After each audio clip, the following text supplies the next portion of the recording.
was a skin burn. So we are now asking all parents, please do not allow your children to go and get tea without being there supervised. It's fine for them to have tea, but you must be with them. We want to avoid as many accidents as possible. Um, Alyeska has just made a lot of the announcements I was going to make. We do have a competition. Last year we had a competition for the children and for the 18-year-olds as well, with the theme Asma al-Husna. This year, the Syed is talking about Fluoridine, and so we thought it was apt to have a kids competition talking about that. So the entries are due by Sunday, and inshallah the prizes and the awards will be given out on Tuesday. Ladies, I ask, and anyone, and the men as well, if you don't need a chair, please give it up for somebody that does need a chair. If you do, obviously, please use one.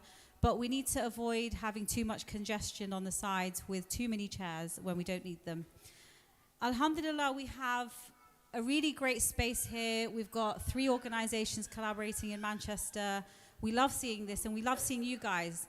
But to make this happen, it does take some funding. And we need to ask you to dig deep into your pockets, whatever you can give. If you want to donate or sponsor in the name of your marhumin, please come and speak to me, Raza, Alyeska, any of the volunteers, Musa, and we can arrange that for you. The Syed will recite the marhumin names during the salah, in between the salah and at the start of his majlis. So please help us, dig deep. There are little kids going around donating. You can donate via the website, elif.org.uk/RAM24. There's QR codes, there's posters everywhere. Just scan. Even if you haven't got a chance now, do it later. But this is the month to give. This is the month to support your brothers and sisters. And as you can see, we have a highly atmospheric electric atmosphere. So please give generously. If there are any children registered for for the Kids Club 5 to 10-year-olds, if you want to queue up by the door, if you haven't registered your children, you can register. The QR code will come up now, and we will take the children to the club. I just want to say the kids, I know we don't see the kids in the Kids Club and what they're up to, and inshallah I'll share some photographs, but yesterday Sister Aima had them playing with Play-Doh, but she had them learning about God consciousness through Play-Doh, and they built layers of the earth, and they cut through, and it was incredible for them to see the layers of the earth, but connecting it to Allah. So inshallah you get to see some more stuff, the good stuff that the kids are doing as well in Kids Club, keeping them entertained. I'll hand it back to Alyeska now. Thank you. Salawat.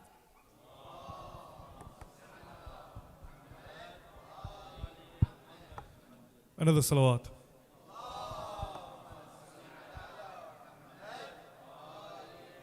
So I don't know if you saw that, brothers and sisters, but there is a donation target of £21,000. We are £6,000 the way there, which is not very good, but we only do have like 3 nights left.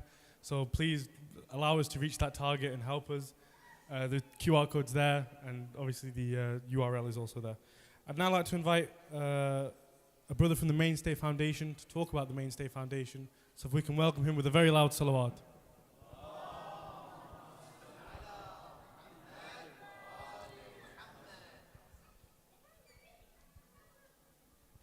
Bismillah ar-Rahman ar-Rahim. Respected scholars, brothers and sisters, Assalamu alaikum wa rahmatullahi wa barakatuh. It's with a humble heart and immense gratitude that I stand before you all tonight on behalf of the Mainstay Foundation. On these special nights, I pray all your du'as are accepted, and I request that you keep me in your prayers too. As we come together today, let us take a moment to think about the difficult challenges our world is going through. Families are being forced from their homes, children are unable to attend school, and hospitals are struggling to cope. There are conflicts tearing apart communities, poverty is widespread, and many people are not getting the education and healthcare they deserve. In these tough times, it's our responsibility to be a source of hope. The Mainstay Foundation stands firm on 3 different pillars, which I'll go through right now. Pillar number 1 is community development. Through our humanitarian aid initiatives, we have provided food baskets to over 1 million beneficiaries. We have made safe, clean water accessible to over 657,000 people and facilitated over 115 life-saving surgeries.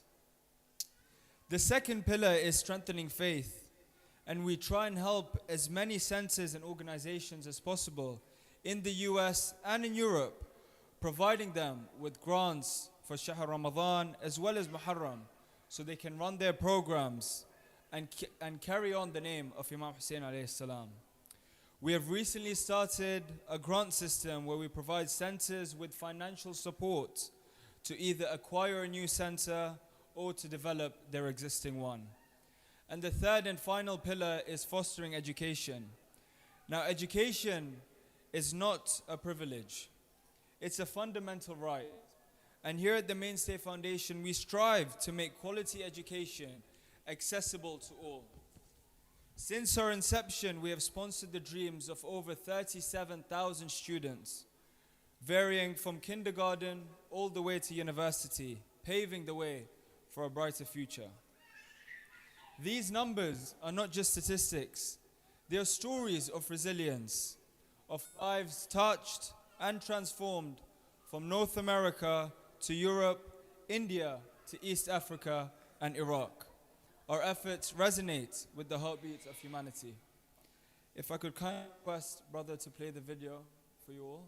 It's just a minute long. Bismillahirrahmanirrahim. Inna anzalnahu fi laylatil qadr. Wa ma adraka ma laylatul qadr. Laylatul qadr khairum min alfi syahr. Tanazzalul malaikatu warruhu fiha bi'izni rabbihim min kulli amr.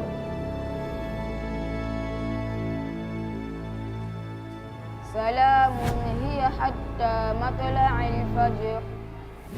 For just £3.50, you can gift a copy of the Holy Quran to young students and community members of Tanzania. Let's share the divine word of Allah subhanahu wa ta'ala with all of these lovely aspiring students.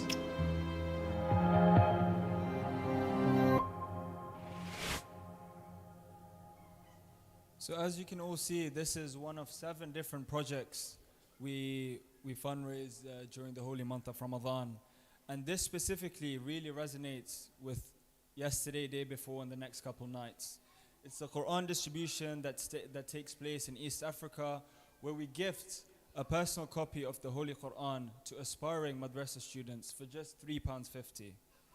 Today, I urge you, brothers and sisters, to join hands with us in this blessed month of Ramadan and contribute whatever it is you can to allow us to aid as many of these families in need as possible. There will be a small display just outside as you exit where you can come by, learn more about the different projects and initiatives we're fundraising for this Ramadan, and ask me as many questions as you'd like. And I'd like to end with a saying by the Holy Prophet sallallahu alaihi wasallam.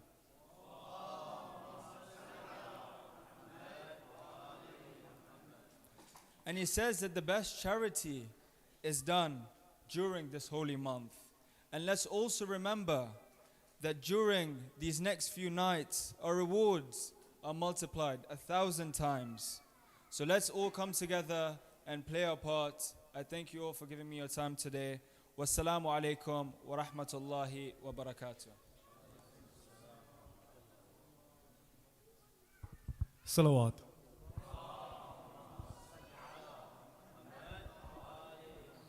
Thank you, Brother Hussein, for the talk on Mainstay Foundation, who also got a lot of things going on as well here. You know, Muslim convention.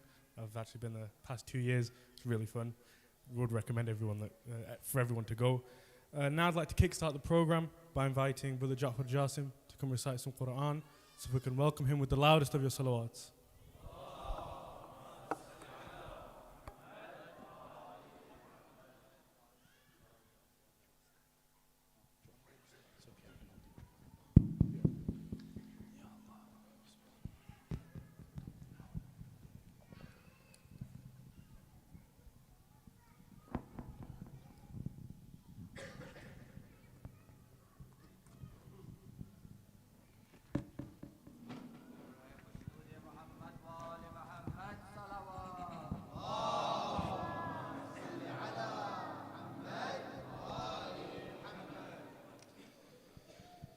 أعوذ بالله من الشيطان الرجيم.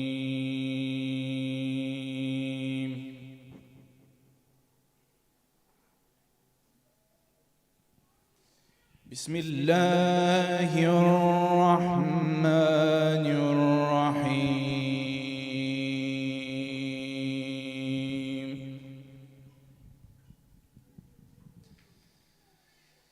فاذكروني أذكركم واشكروا لي ولا تكفرون.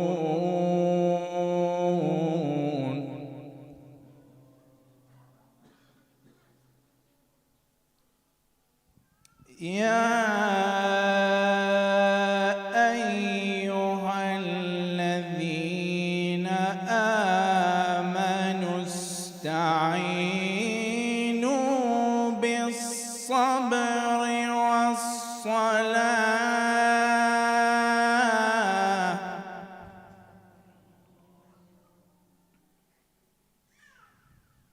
إن الله مع الصابرين.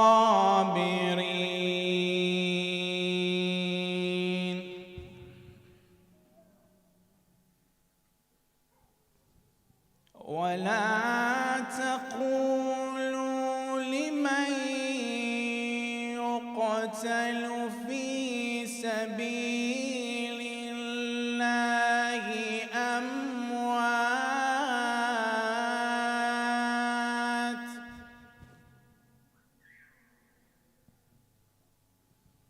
بل أحياء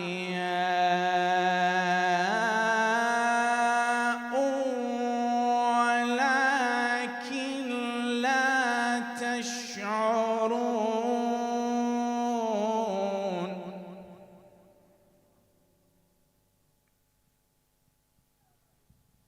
ولنبلونكم بشيء من الخوف والجوع ونقص من الأموال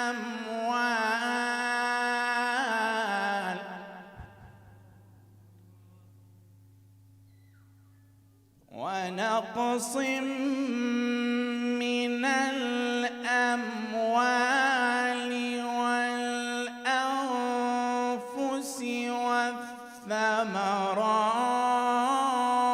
والثمرات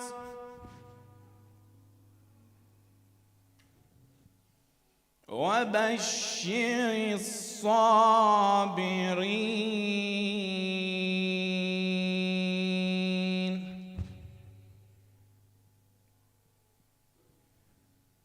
وبشر الصابرين الذين إذا أصابتهم مصيبة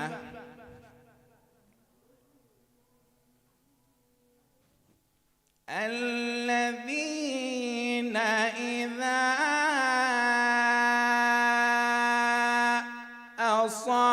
أصابتهم مصيبة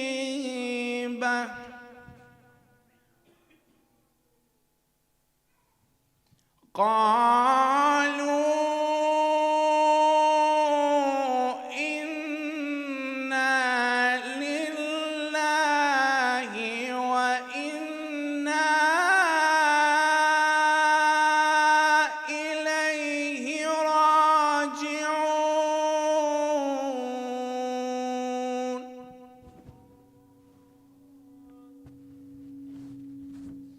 بسم الله الرحمن الرحيم.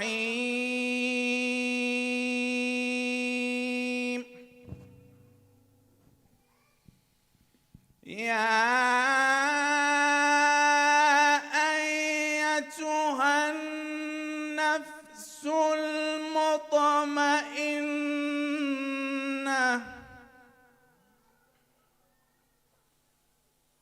يا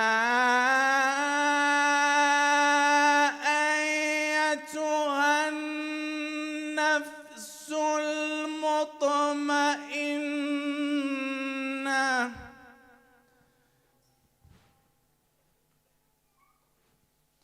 ارجعي إلى ربك راضية مرضية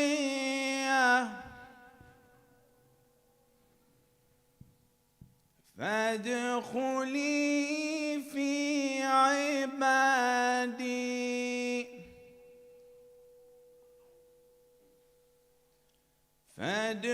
فادخلي في عبادي وادخلي جنتي صدق الله العلي العظيم اللهم صل وسلم وزد وبارك على رسول الله وآله الأطهار على رسول الله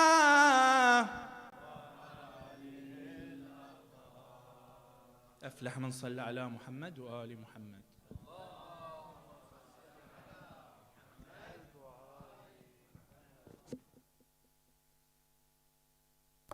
Salawat.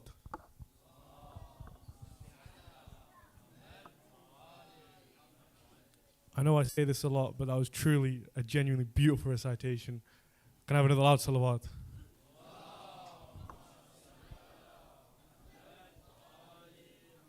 Thank you, Brother Ja'far, for the beautiful recitation. I'd now like to invite Brother Syed Al-Hakim to come give some spoken words. So if we can welcome him with the loudest of your salawats.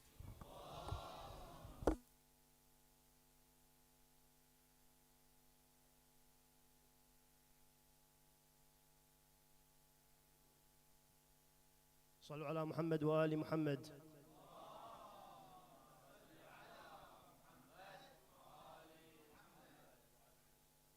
Part 1. Just before the sunrise, Ali in sujood closed his eyes. Oh, the eyes of Ali, what did they see? Oh, the eyes of Ali, what did they see?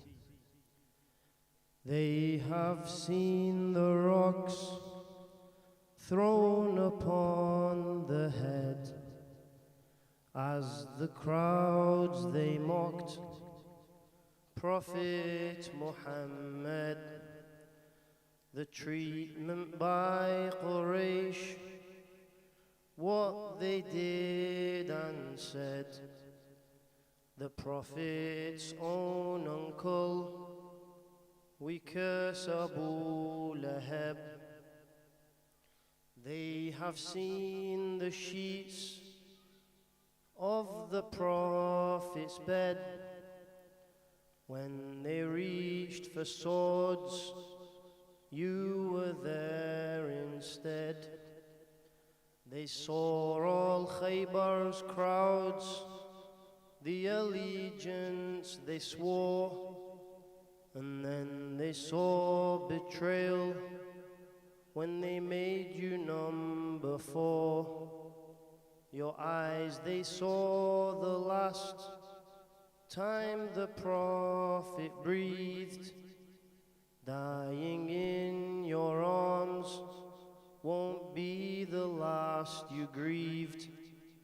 They saw the body washed, buried in the ground, whilst the others they in Saqifa were found.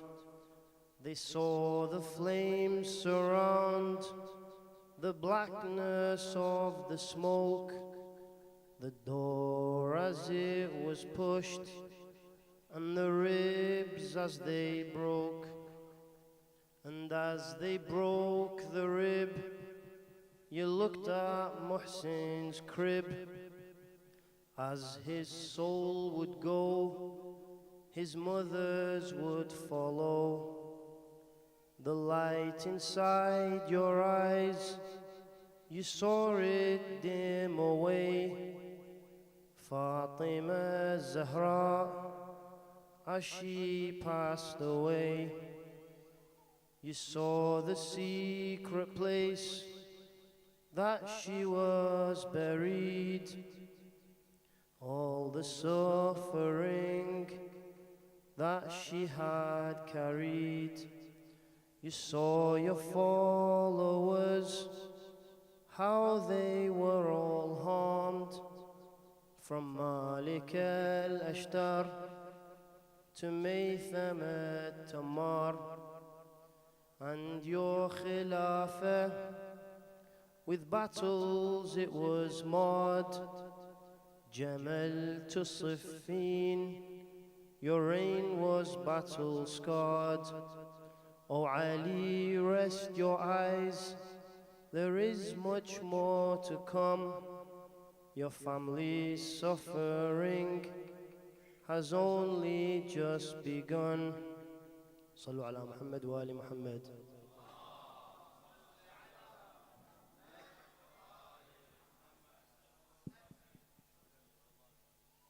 Salawat.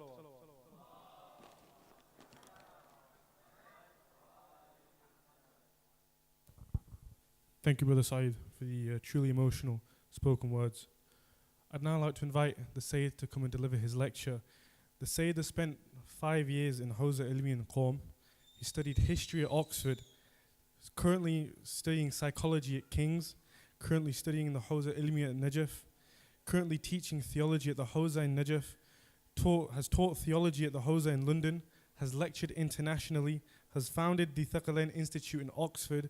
And has led prayers at the Ahlul Bayt Center in Oxford as well. So if we could welcome him with the loudest of your salawats.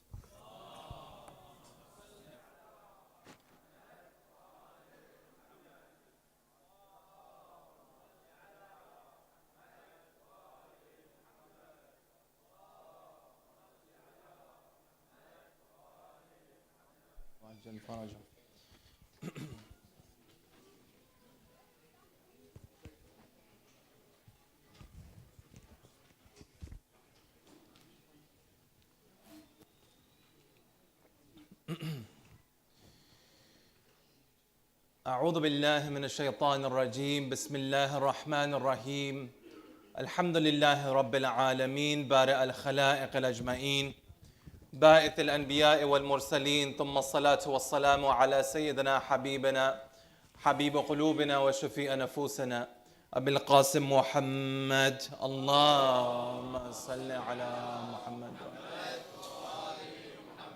وعلى أهل بيته الطيبين الطاهرين الحمد لله الذي هدانا لهذا وما كنا لنهتدي لولا أن هدانا الله أما بعد فقد قال الله في كتابه المبين أعوذ بالله من الشيطان الرجيم بسم الله الرحمن الرحيم والشمس وضحاها والقمر إذا تلاها والنهار إذا جلاها والليل إذا يغشاها والسماء وما بناها والأرض وما طحاها ونفس وما سواها فألهمها فجورها وتقواها صلوات على محمد وآل محمد اللهم صل على محمد.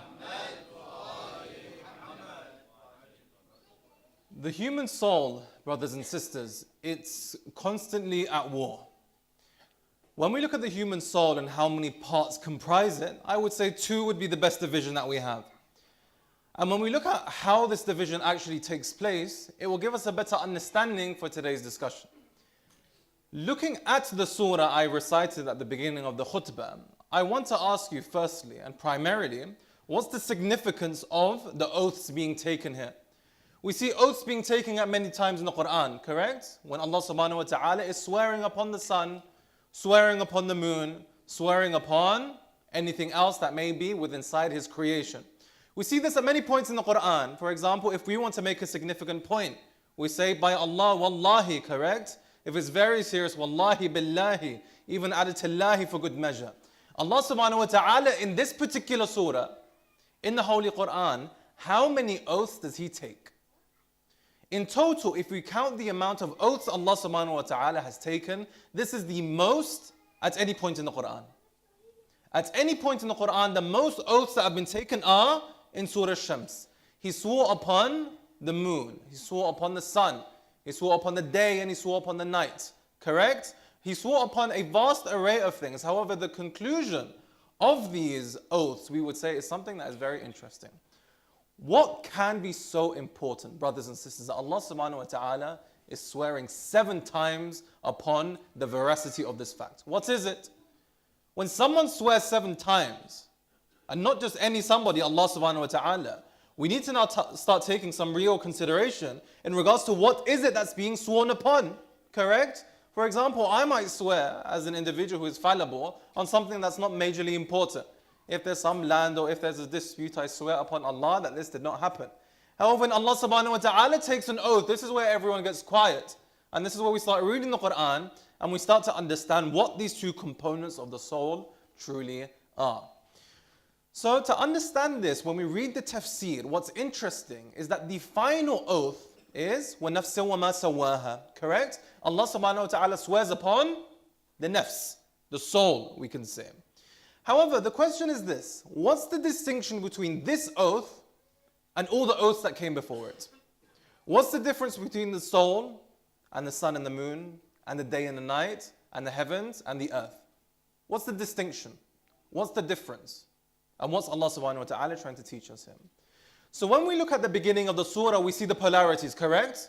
We see وَالشَّمْسِ وَالضُّحَاهَا وَالْقَمَرِ إِذَا تَلَاهَا. For the shams, we have the polarity that is the moon, correct? When we move on to the next ayah, which is ayah number 3, what's being stated to us here? What's being stated to us here, Allah subhanahu wa ta'ala is now continuing to swearing upon His creation.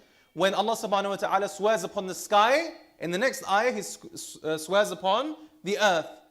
In the next ayah, when Allah subhanahu wa ta'ala, again, when we move forward with this notion, we see very clearly, when He swears upon the day, there is a swearing upon the night. So we can see an automatic opposite oath being taken here. Up until we get to وَنَفْسٍ وَمَا سَوَّاهَا. Right? 6 of the 7 oaths are taken. All of them in pairs. Then we get to the 7th oath. And when we get to the 7th oath, we see that this has come in isolation. And when we see it's come in isolation, of course, we see that it's the nafs. So when we say وَنَفْسٍ وَمَا سَوَّاهَا, what's the significance of this coming in isolation? And what's the significance of all of the ayats coming before in pairs? Allah subhanahu wa ta'ala does not write A'udhu billah like myself, for example, in a haphazard manner, without any meaning, without any explanation. So there must be some sort of falsafa, there must be some sort of understanding, and there must be some sort of lesson behind this. When we understand the lesson behind this, Allah subhanahu wa ta'ala is saying, the same way that there are 2 components that are night and day, the same way there are 2 components that is the heaven and the earth, the same way that there are 2 components that is the sun and the moon, is the same way I have bestowed in your soul an ability to do right and an ability to do wrong. Allah subhanahu wa ta'ala in this surah and in this ayah is teaching us, I have given you this polarity. The same way that the sun is the opposite of the moon and the heaven is the opposite of the earth and the day is the opposite of the night, I have given you this ability to differentiate between what is right and what is wrong. Understanding this notion now and moving forward, when we see the human soul is divided into 2 major components, we see that there is one component that's taking us to the heavens, correct? And there is one component that is dragging us back down to earth. And this is what we would define, brothers and sisters, that is bringing our mawdu' for today as the jihad and akbar. So moving on with our series of the Furu' ad-Din, alhamdulillah, we covered salah and we covered siyam as well. So inshallah today is the turn of hajj and jihad. Tomorrow inshallah khums and zakat. Then we will be culminating on tawalla tabarra and inshallah amr bima'ruf and nahi anil munkar.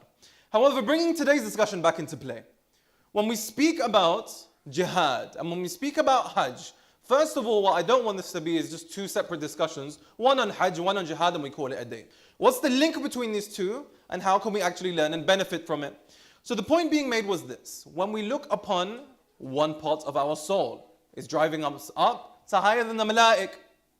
When we look at another point of our soul, we say it's drawing us back down to earth.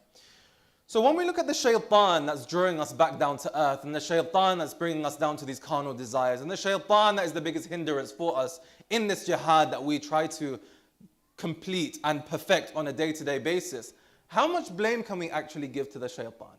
is my question for you. How much blame can we actually give him? I'm not acquitting him of anything, a'udhu billah. However, quite the contrary, I want us rather to understand and have a more robust definition in regards to what shaitan actually is. That's the question. What is shaitan? When I pose this question most of the time, and usually the response I get is, shaitan is the jinn who was disobedient to Allah subhanahu wa ta'ala, and as a result of his disobedience, he was then cast out for an eternity in the hellfire. So when we understand this definition of shaitan, I come to understand that our assumption is partially incorrect. How so? Shaitan is not a noun, brothers and sisters. Shaitan is an adjective. And when we look at the root of shaitan, what it actually goes back to, what does it go back to? It's an adjective used to describe something or someone that is mischievous. So shaitan, now putting it in the qab of Arabic grammar, is something or someone who is mischievous to the root. So now that Iblis has taken the name of shaitan, we say yes, he is one of the shayateen. However, he is not the one and only shaitan that we have. Upon analysis of the Quran, we see that Allah subhanahu wa ta'ala refers to a jama primarily, shayateen. So where are these extra shayateen coming from? Many people would say, okay, we have Iblis and we have his cohort. We have Iblis and we have the jinnah with him. However, on further analysis on the Holy Quran, brothers and sisters, we would see that the answer to many of the questions that we have is within inside this instance. When Allah subhanahu wa ta'ala talks about shaitan, of course he is talking about the jinnah. But in the Quran, Allah subhanahu wa ta'ala very specifically states that there are shayateen from the ins and there are shayateen from the jinn. So when we look at the aspect of shaitan and when we look at the aspect of being mischievous, brothers and sisters, there comes a point in time where we need to take responsibility. There comes a point in time where we need to say, yes, we do repel the outer evil. However, what's more powerful than the outer evil, brothers and sisters? The evil that we have within inside us. When we look at the nafs al-ammara, when we look at the aspect of the self, this is a shaitan far more powerful than anything Iblis can do. Iblis has given us his justification in the Holy Quran itself.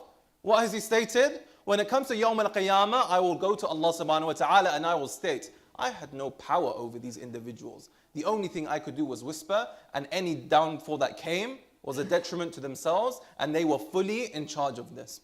So what am I getting at here, brothers and sisters? The point I'm getting at is this. When we strive for this tazkiyah that I've mentioned over the past few nights, when we strive for this purification, when we strive for this cleanliness, and we say, A'udhu billahi minash shaitanir rajim, of course we are asking for protection from an external evil. Of course, we're asking for protection from an external devil. But most importantly, we are asking for a purification of the inner evil that we have within inside us. So this is the point in time where we take responsibility. And this is the point in time we say, for example, in Shahr Ramadan, the famous tradition states that shaitan or Iblis is in prison. He's in prison Shahr Ramadan. Then why are the dhunub still occurring? The dhunub are still occurring, brothers and sisters, because we have that shaitan within inside us. So now we need to strive to purify that nafs al-ammar that drives us to bad. And after we do that purification, we can truly move towards the path of Allah subhanahu wa ta'ala. Salawat ala Muhammad wa ali Muhammad. Allahumma salli ala Muhammad. We continue with our mawdu'. Our analysis was as such. When we speak about the furu'id-din and we speak about ibadat and we speak about worship, brothers and sisters, I said that there are two components to this, right? هو الأول والآخر والظاهر والباطن, as the Quran states. There is the inner essence and there is the outer form. There is the zahir and there is the batin. There is the seen and there is the unseen. So we went through what the unseen aspects of salah may be. And we went through the aspects of what the unseen aspects of siyam may be. However, today when we specifically look at hajj and we specifically look at jihad, what are we supposed to understand from looking at these unseen aspects? We understand that the seen aspects are something that is very robust, correct?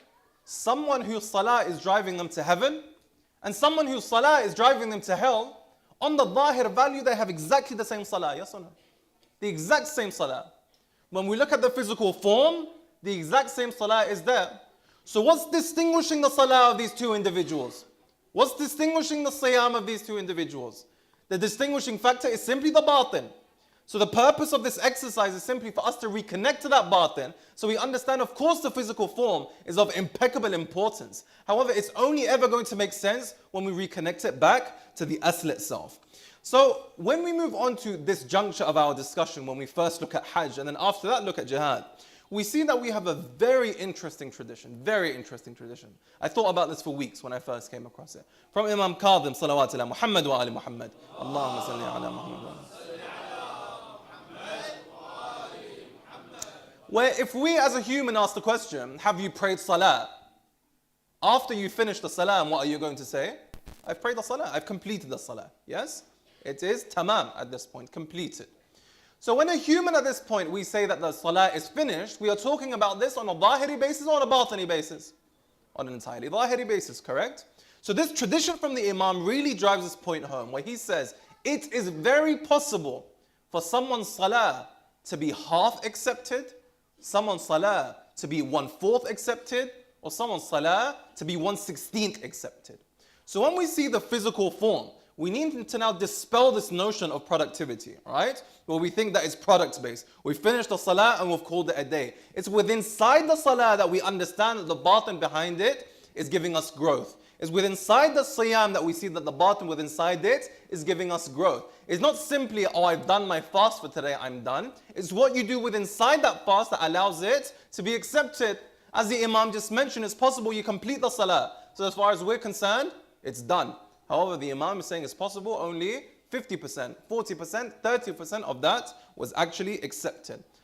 And do bear in mind, I'm not talking about this from a fiqh perspective, right? When you finish salah, you finish salah. That's it. However, alongside fiqh, we understand that there are many akhlaqi components to bear into consideration. Alongside the jurisprudential points, we understand that there are many batini points to take into consideration. So for example, when we finish a fast, as long as we haven't eaten, and as long as we haven't drank, and as long as we haven't smoked, and observed all of the zahiri rules, what do we say? We finished our fast. We don't pay the kafara, correct?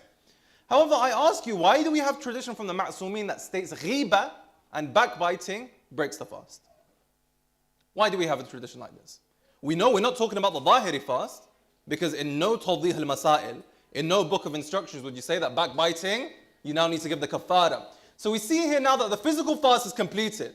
The physical fast is paid and done for. However, the spiritual fast and the batin and the true meaning and value of the fast that we want to derive is going to be annihilated if we participate in backbiting. So now we see that there is a multi-dimensional aspect of ibadah. And driving this home, we understand that yes, there is the zahir. However, again, time and time again, I reiterate the very niche and simple point that through the zahir, we understand the batin, and within inside the batin, we understand the true depth to the matter.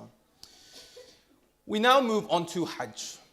We have done salah, we have done siyam, and now we move on to Hajj. What is it about Hajj, this pilgrimage that we go on every year, that we participate in, that we need to gain from? Of course, we all know the basic actions and we all know the basic a'mal. We wear the ihram, correct? We do the salah, we do the tawaf, we do the main actions. However, what is the essence of each of these actions that Allah subhanahu wa ta'ala is trying to teach us?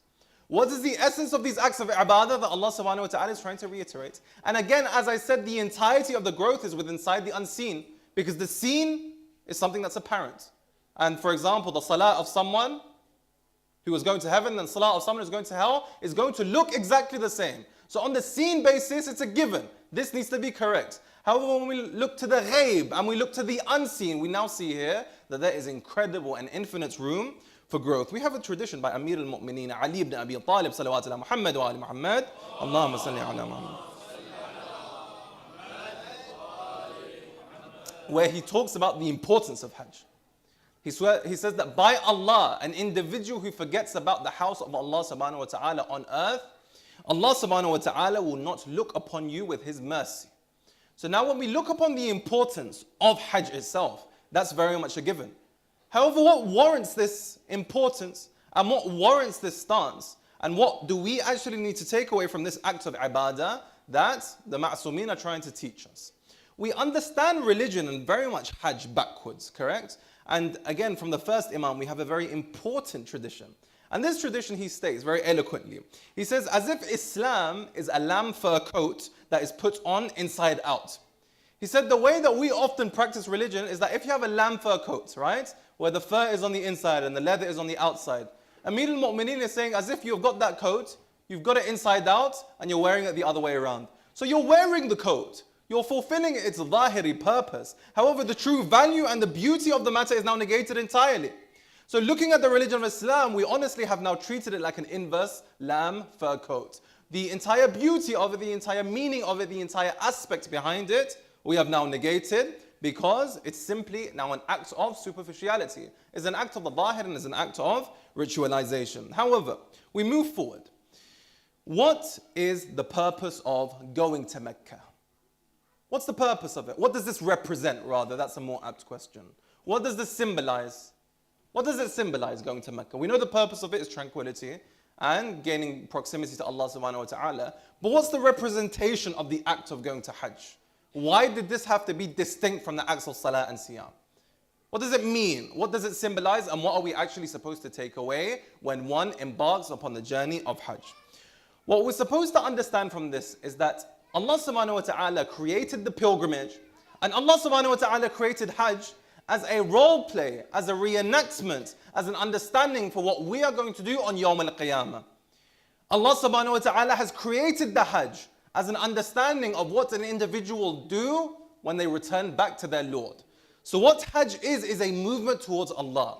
And what Hajj is a movement towards perfection and the truth itself. So when we look at, for example, the Kaaba as a central point, we see very clearly that Allah subhanahu wa ta'ala wants us to move towards Him. He doesn't need a house, correct? We need it. We need a center of focus. So the representation and the symbolism of an individual going on Hajj, an individual going on Umrah, is as if an individual has passed away and they are moving towards their Lord.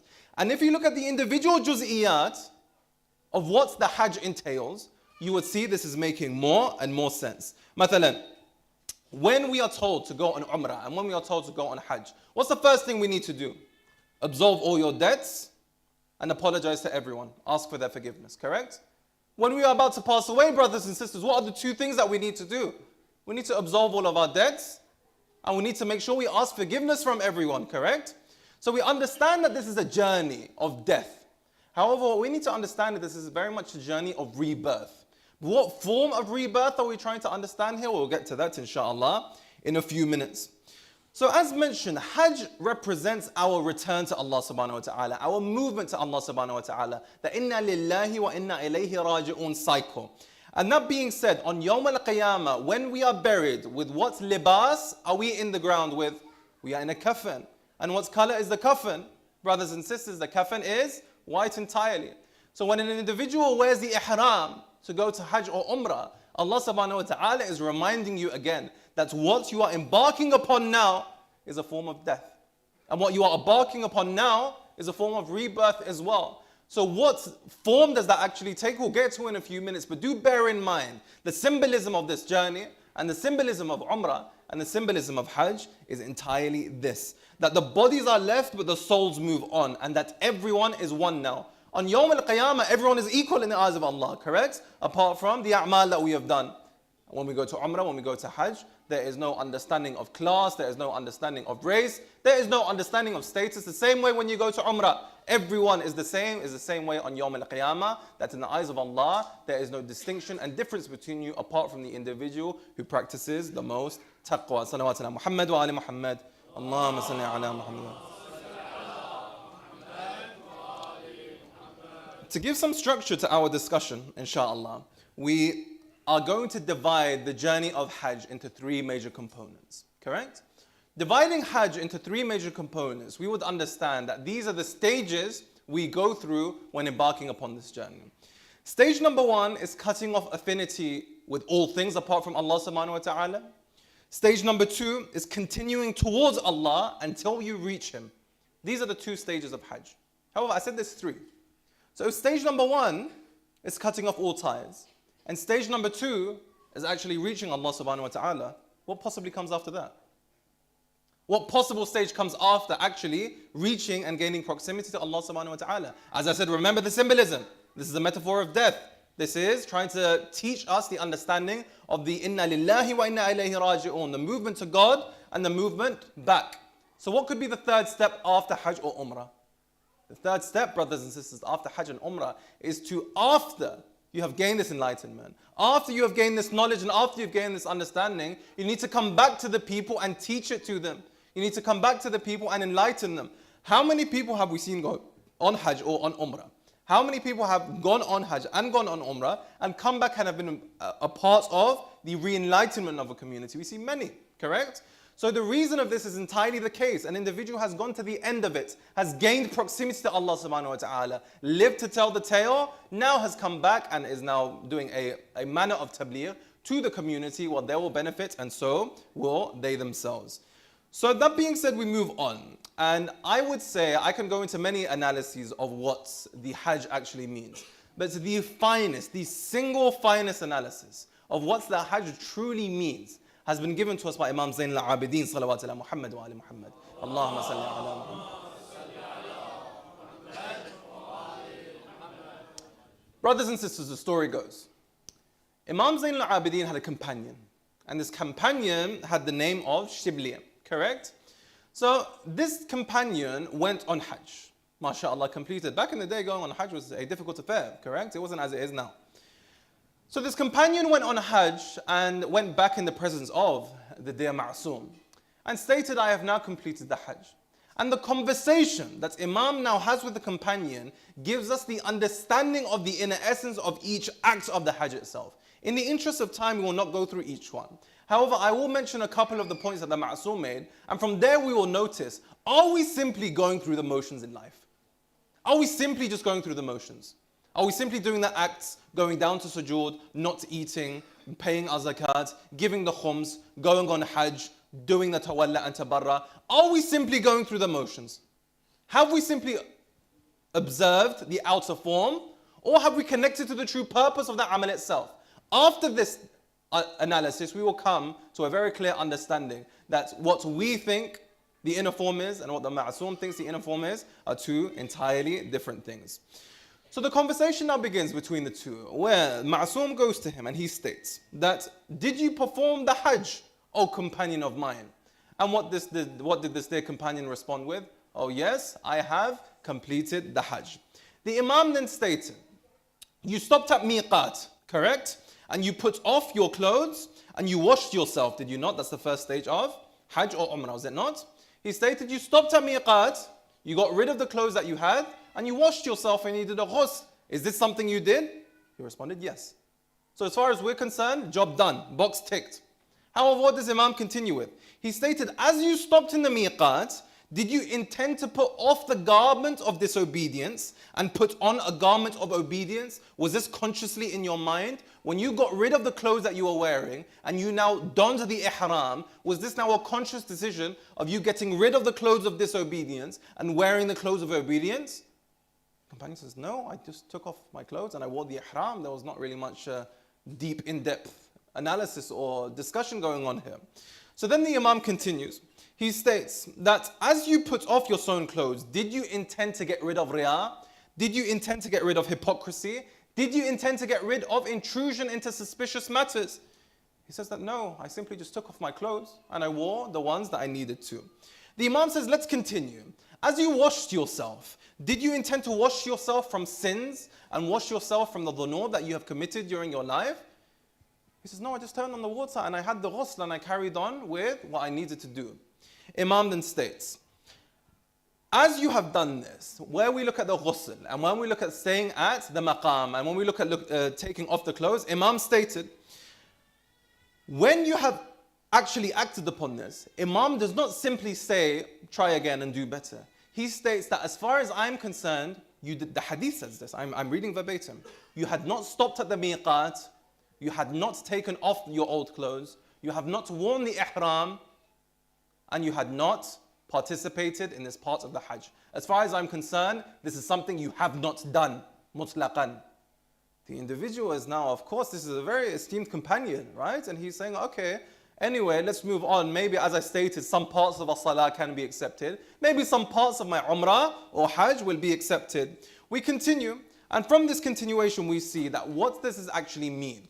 When you wear the ihram in Hajj is a representation of the takbir. In salah, when we start, we do the takbir. In Hajj, when we do the niyyah and after that when we wear the ihram, it's very much at this point, everything becomes haram moving forward. So what the Imam was trying to teach this individual was that the things that you are doing, you did the outer form. However, the actual reasoning behind them at your level, you should have understood what it is that we were supposed to get at. So the Imam continues, right, with this onslaught, I would say. And it's the entire, each nukta of what is going on. He addresses each and every single one.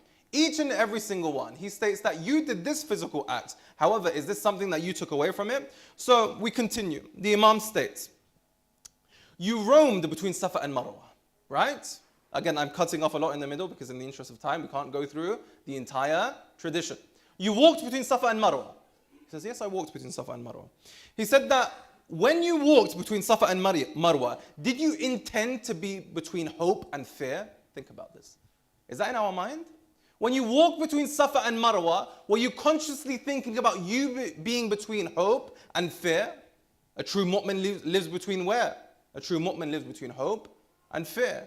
We don't fall entirely in fear because of course this would not be conducive for growth. We don't fall entirely in hope because we'd forget all of our ibadahs. Allah subhanahu wa ta'ala is Rahim. Allah subhanahu wa ta'ala will forgive us. We don't need to do anything else. A true mu'min lives in the middle. So Imam is saying when you're walking between Safa and Marwa, what the understanding and the batin and the inner essence of this is, were you consciously walking between hope and fear? Were you understanding that your point is in the middle? You also need to have hope in Allah subhanahu wa ta'ala and you also need to have fear. He says that no, I didn't really think about this and this is something I hadn't taken into consideration. The Imam then states in the tradition that as far as I am concerned, you had not done the walk of Safa and Marwa. So he continues, he said that when you reached the location and you threw the pebbles and you got your hair cut and you slaughtered the animal, when you did all of these things and returned to Mecca and did the tawaf, I ask you the question, did you do these things? He says, yes, I did these things. The Imam continues. He states that when you arrived at the maqam and then you threw the pebbles, when you arrived at the location and then you threw the pebbles, did you feel that you achieved the aim that your Lord had bestowed upon you? The representation of throwing the stones, what is it? With each stone, we need to be getting rid of one of the bad habits that we have. With each stone, we need to be getting rid of one of the aspects that are taking us away from God. With each stone, we need to be getting rid of the aspects of our life that we really detest. And we can see that the acceptance of our Hajj is in the outcome of whether we continue in those acts or whether we don't. So Imam is stating, when you threw these, do you think that you're reaching the aim that Allah subhanahu wa ta'ala had destined for you? He stated that no, this is something that I had not taken into consideration. He states that as you threw the pebbles, did you intend your true enemy to be the shaitan? Did you intend your true enemy to be the iblis? Was this something that you were thinking of deeply when you were throwing the stones? Or was it simply an act of throwing the stones? The dear companion responds with, this is simply an act of throwing the stones. There was no in-depth thought of what was going in behind it.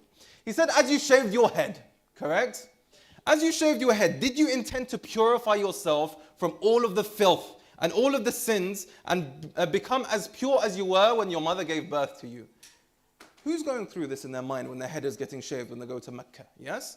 Who's thinking about these things? You sit on the chair, the dear brother comes behind you, he shaves your head and you call it a day, correct? He says, are you physically thinking of the purification process? That when you sit on that chair, you get your hair shaved, that this is now representing the purity you had when you came out of the womb of your mother? What do you think the companion responded with? He responded with, no, I did not. So this continues time and time again. When you slaughtered the animal, did you do this? When you did the tawaf, did you do that? It responded with, no, I did not do this, and no, I did not do that. So the tradition concludes at this point, where the Imam stated, after a deep analysis of everything that you did, I can very solemnly conclude that you have not done the Hajj at all. This Hajj has not been accepted, and as far as I'm concerned, this is something you need to do again. So what does the companion do? The companion at this point, Khati'ah starts crying, correct? The individual just went on Hajj, this entire elongated process, and he now breaks down into tears. However, the next year he goes on Hajj again, bearing all of these points in mind. So what we need to understand here is, of course, first of all, we shouldn't put ourselves to that high of a level. Don't worry too much, right? The position of a companion and the position of me, there's a great difference, right? But nonetheless, we give ourselves the excuse of the ma'soom. They were ma'soom, we can't be like them. But what about the companions? They were humans like us, no? So if that's not the place where we are, that's definitely the place that we can move at. That's definitely the direction that we can move towards. Salawat ala Muhammad wa ala Muhammad.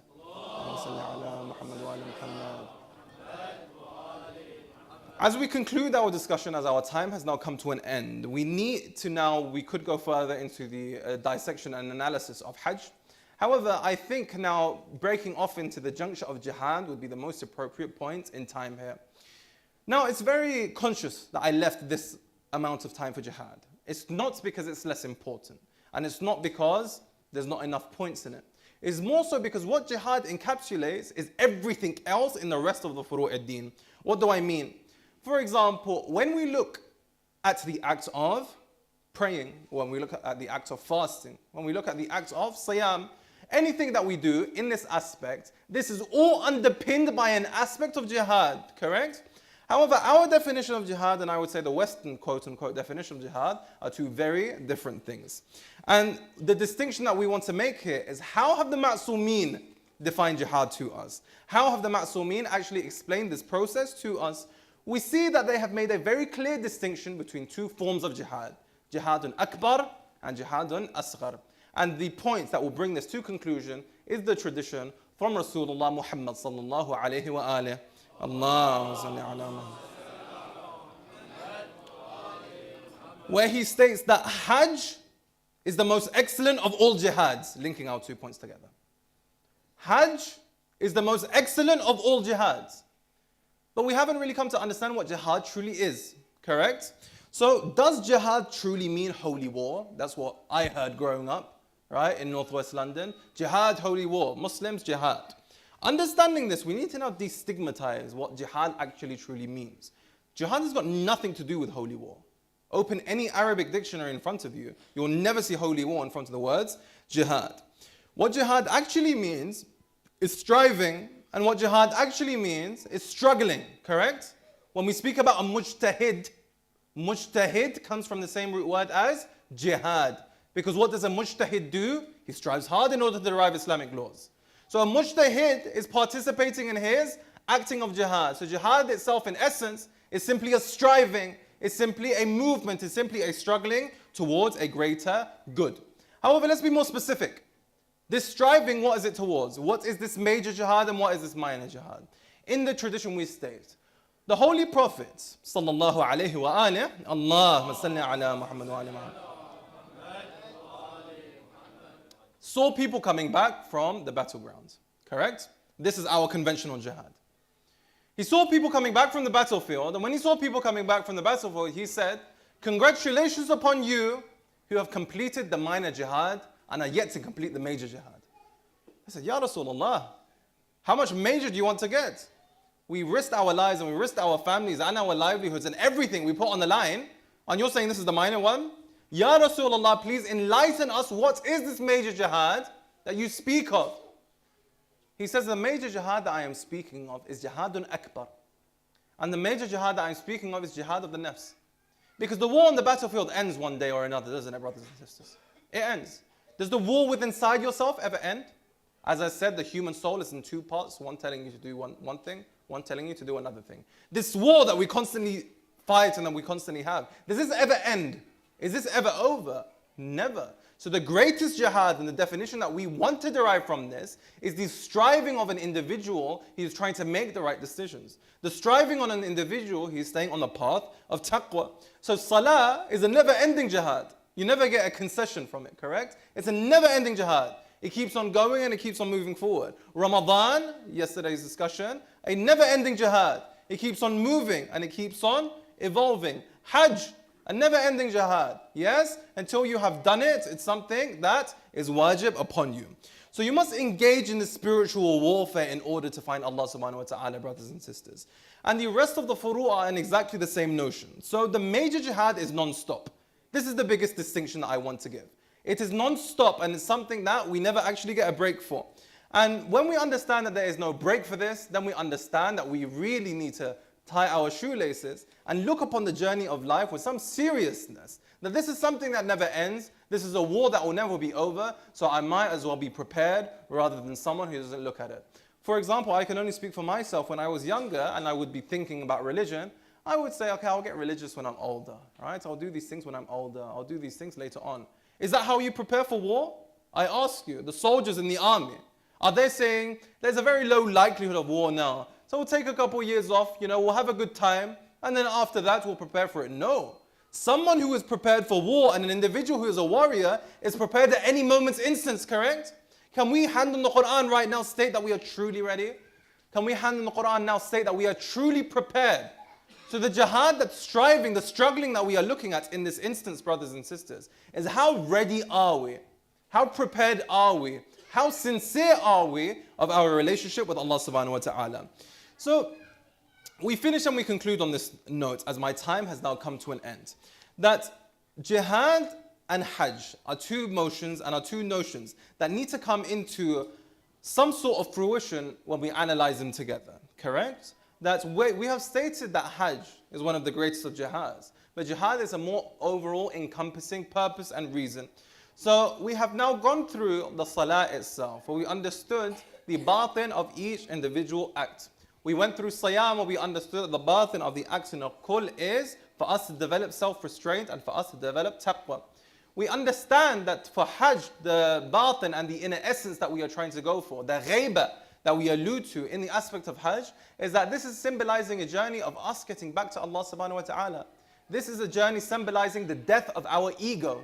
This is a journey symbolizing the death of our lower self. When we go on Umrah and when we go on Hajj, the passing away of that ego, the wearing of the kafan or the ihram, the wearing of these things and then moving forward is what Allah subhanahu wa ta'ala is saying. The same way we die and we come back to life again after we pass away is the same way when you go through this spiritual journey, your ego dies and now you can live on. Because we have a tradition from Amir al-Mu'mineen, Ali ibn Abi Talib, salawat ala Muhammad wa ala Muhammad. Allahumma salli ala Muhammad wa ala Muhammad. Where he states that people are asleep and when they die they wake up. Beautiful, is it not? People are asleep and when they die they wake up. So when that time does come for us to wake up, and when that time does come when we come out of this illusion, and when that time does truly arrive, we need to make sure that we are prepared. And that is what the batin of jihad is. And that is what the inner essence of jihad is. And that is what the understanding of this is. It's not this, again, the danger of trivializing things. The danger of being a reductionist. The danger of just acting on the zahir is what we saw in the Middle East a few years ago. When individuals in the name of jihad were causing the biggest atrocities known to man. Yes or no?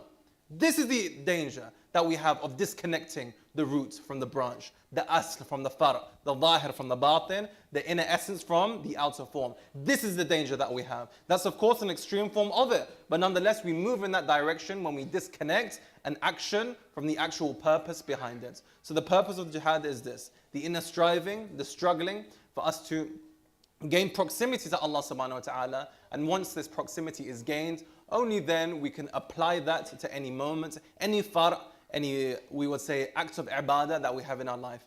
May Allah subhanahu wa ta'ala inshallah grant us all the tawfiq to implement upon all of our furu' in the obligated manner. May Allah subhanahu wa ta'ala inshallah grant us the tawfiq to be raised in the army of Imam Sahib al-Asr wa Zaman when the time may come.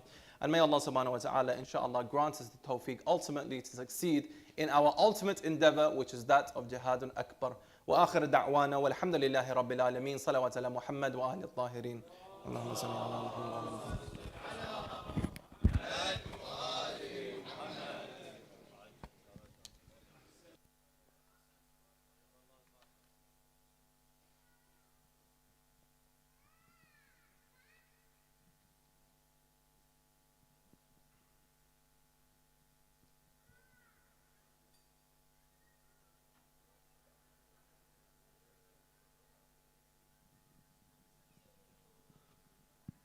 صلنا على محمد وآل محمد.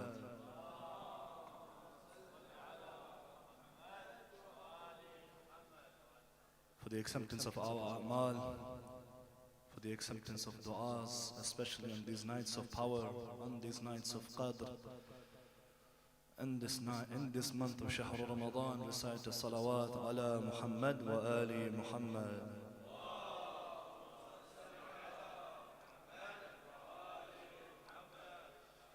Especially for the dua to be with our Imam, the Ali of our time, for his hujjah, for his hastening, for his swift reappearance. Please, for the reappearance of our beloved Imam, Imam Sahib al-Asr wa Zaman, Salna ala Muhammad wa ali Muhammad.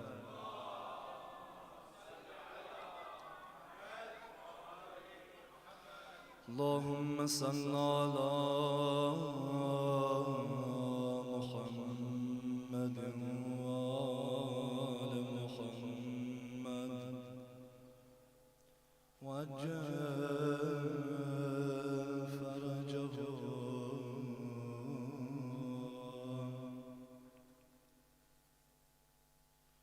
اللهم صل على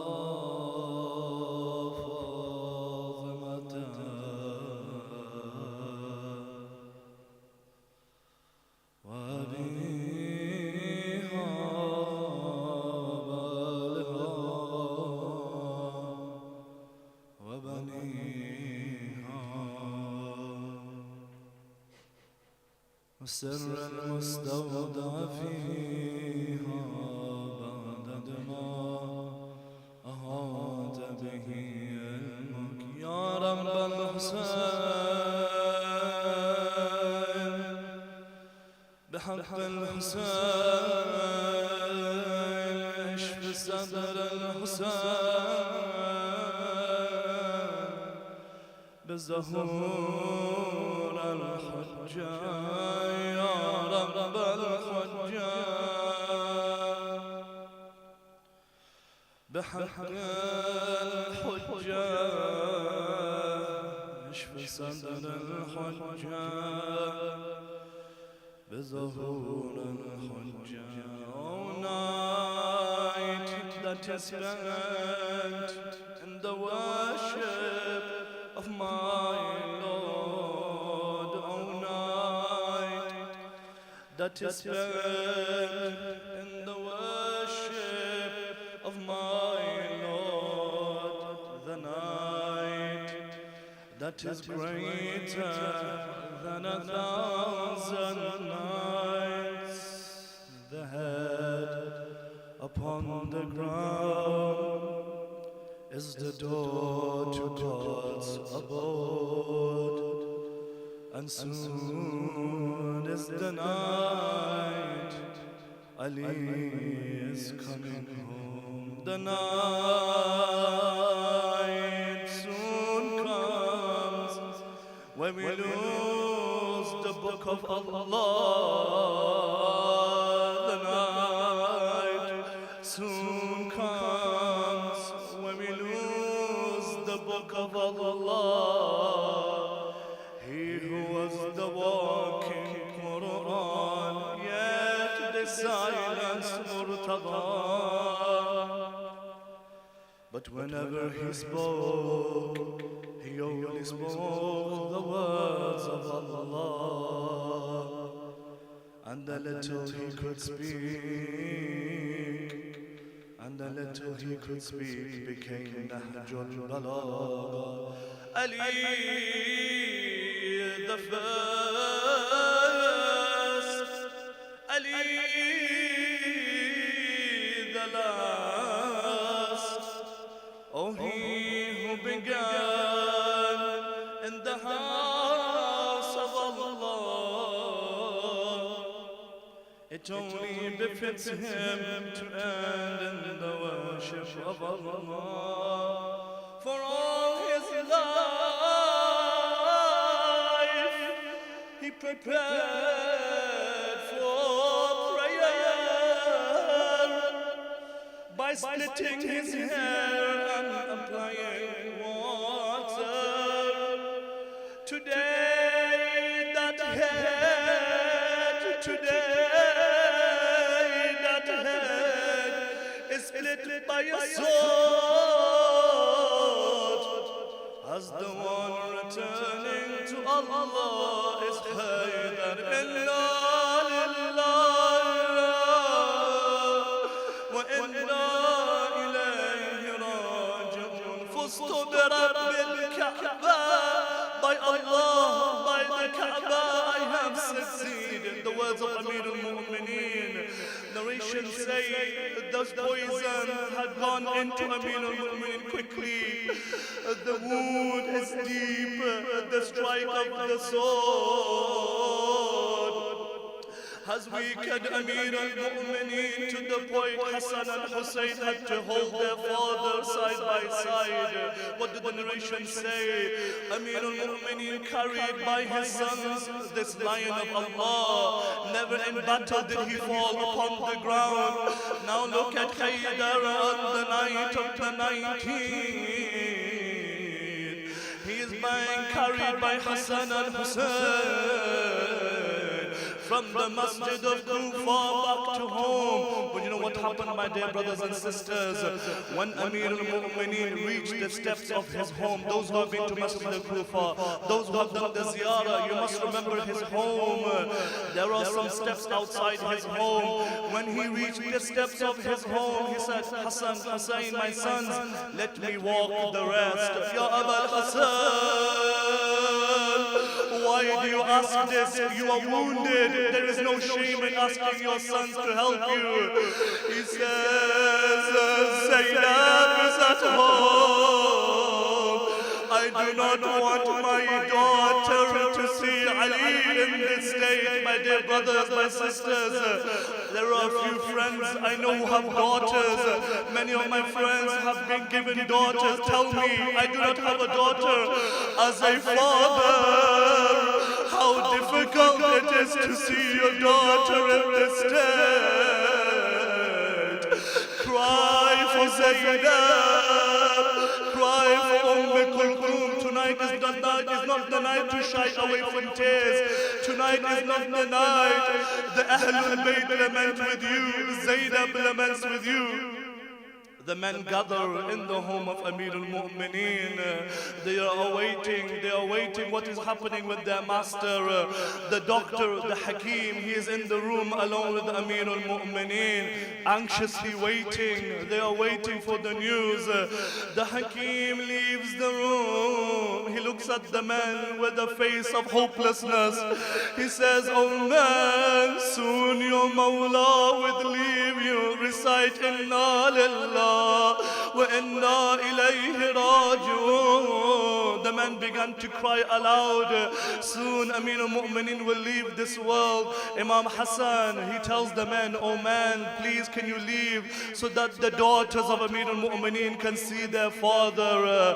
The man began to leave. A companion named Asbagh ibn Nubayta, he hid behind the door. Hassan finds him. He says, Asbagh, my sisters wish to see our father. Please leave. He says, Yabna Rasulullah, my legs cannot leave until I see Amir al-Mu'mineen. After his pleading, after his wishing, he enters the room. What does Asbagh say? Asbagh narrates, I saw Haydar on his deathbed. Wallah, the poison has weakened my Mawla. I could not tell the difference between his skin and his yellow ababa. Ya Allah, Ya Rahman, Ya Rahim. Ali, you are that one who looked after me like a father. Ali, you taught me the love of Allah. Look how the world has abandoned you, Ya Ali. A time comes, the household of the Ahlul Bayt are lamenting. Hassan is by the side of his father, crying, weeping. He cannot bear to see his father. This is Amir al-Mu'mineen. What does Abul Hassan do? He says, Ya Hassan, be patient. Do not worry, he is a father, he consoles his heart. Imam Hussein enters the room, he looks at his father, he begins to cry and lament. He says, Ya Hussein, it is more difficult with your younger son, but still, he says, Hussein, do not worry, soon I will join your grandfather Rasulullah. Do not worry, he is consoling him. But what did the narration say? When Zainab, when Kulthum enters the room, Abul Hassan could not bear their tears. He began to cry with them. He began to lament with them. I say, Ya Amir al-Mu'mineen, you could bear the tears of Hassan, you could bear the tears of Hussein, but not of your daughters. Then come to Karbala, come to Shah. Abu Abdullah is killed. There is no Abu Fadil. Zainab is running between 10 to 10. Brothers, if you cannot bear this, imagine what happened to the daughters of Amir al-Mu'mineen. Come to Karbala, they are taken towards Kufa and Sham. One lady, she began to look at the spears. She began to stare at the heads. One of the ladies asked her, "Oh lady, why do you stare at the heads? Why do you stare amongst the prisoners?" She says, "I see this head. This head is a young man. He is so handsome. He is so beautiful. I am wondering, when they cut his head, was his mother watching? This head was none other than Ali al-Akbar." Zainab says, "This is Layla, and this is my son Onan Muhammad. That is Abu Fadil, that is Ali al-Asghar. We are the mothers of these sons." Bear with me, my brothers. Bear with me, my sisters. Oh Ali, your Zainab is solely your daughter. Narrations state that when she entered the bazaar of the enemies, the way she spoke, the way she stood, the way she defended Imam Zainul Abidin, they said Haydar has come back alive. They said Haydar is in this courtyard. She began to say her khutbah. The people of that city, they were being influenced, they had sympathy. Look what the Mal'oon did. The enemy of Allah said to another one, "Zainab is taking them away from us. We need to control the situation." He says, "I have an idea." When Zainab was speaking, you know how much she loved Abu Abdullah. The spear with Hussein's head was placed in front of Zainab. She couldn't bear to see his face. She couldn't bear to see Abu Abdullah. Hussein began to recite the Quran. "Why, my brother, have they crushed your lips? Why do they beat you with a stick? Wa Zainaba, wa Husseina."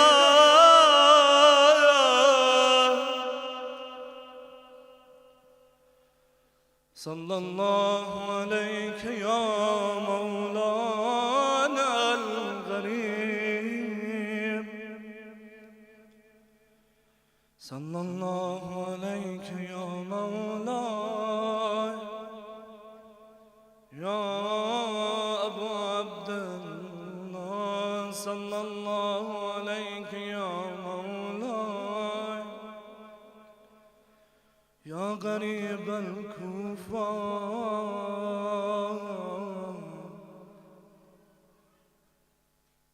Sallallahu alayka ya Mawla ya Aliyana al-Murtada.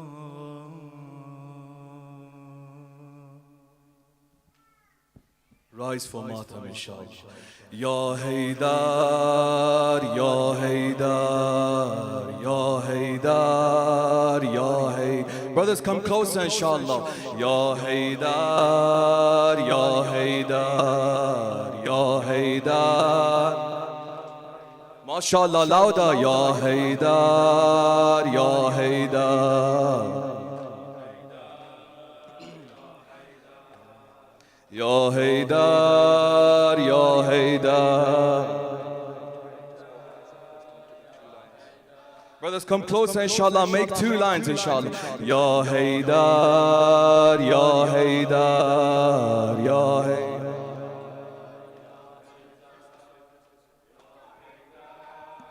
Ya Haydar, mashallah. Ya Haydar, recite for your Imam. Ya Haydar, Ya Haydar.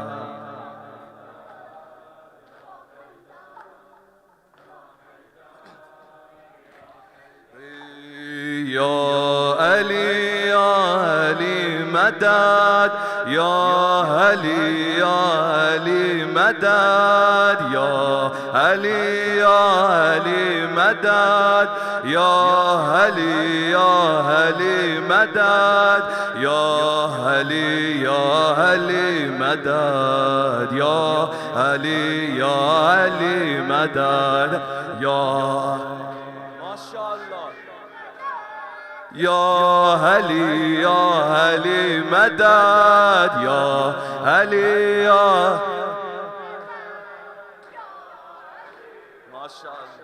مدد یا علی یا علی مدد یا again یا علی مدد یا علی یا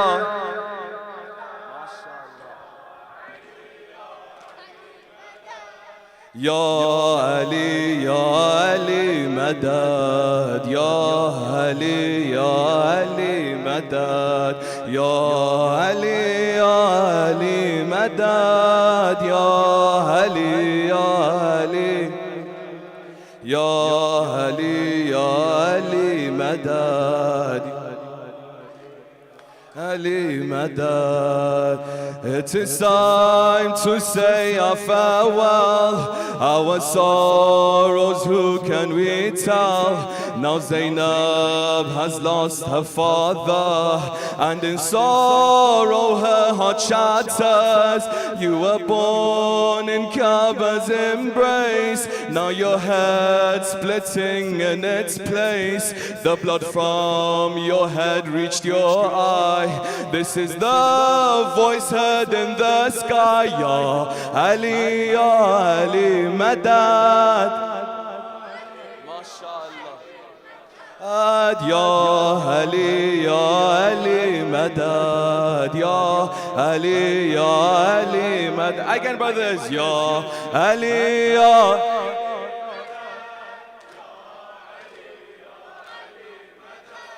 Ya Ali, Ya Ali, Madad. Now tell me, oh my Murtada, will you say salam to Zahra? Now tell me, oh my Murtada, will you say salam to Zahra? You were the only name she called when she was stuck between the door. Zahra cried, help me, oh Ali, but they hit her with no mercy. And now it's time to say goodbye. Oh Ali, she has heard your cry. Ya Ali, Ya Ali, Madad. Ya Ali, Ya Ali, Madad. Ya again, inshallah. Ya Ali, Ya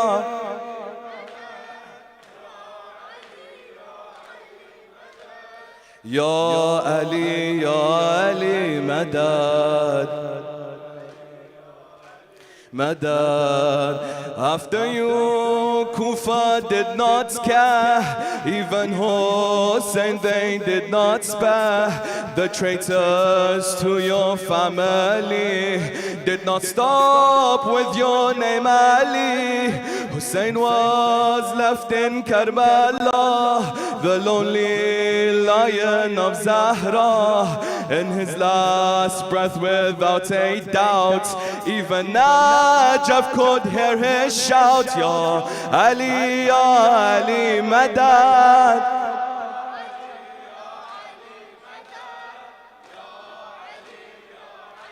Madad, Ya Ali, Ya Ali, Madad, Ya Ali, Ya Ali.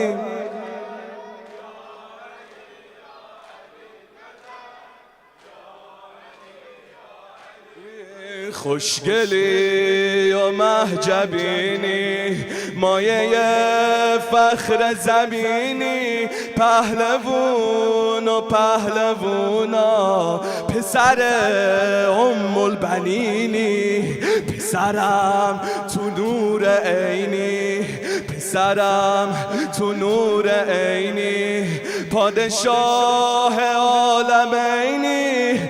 اما یادت باشه مادر، بلاگردون حسینی. حسین وای بگو حسین.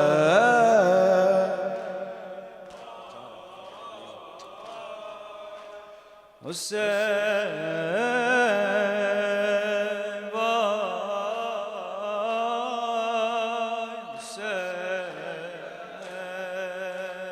وای، حسین.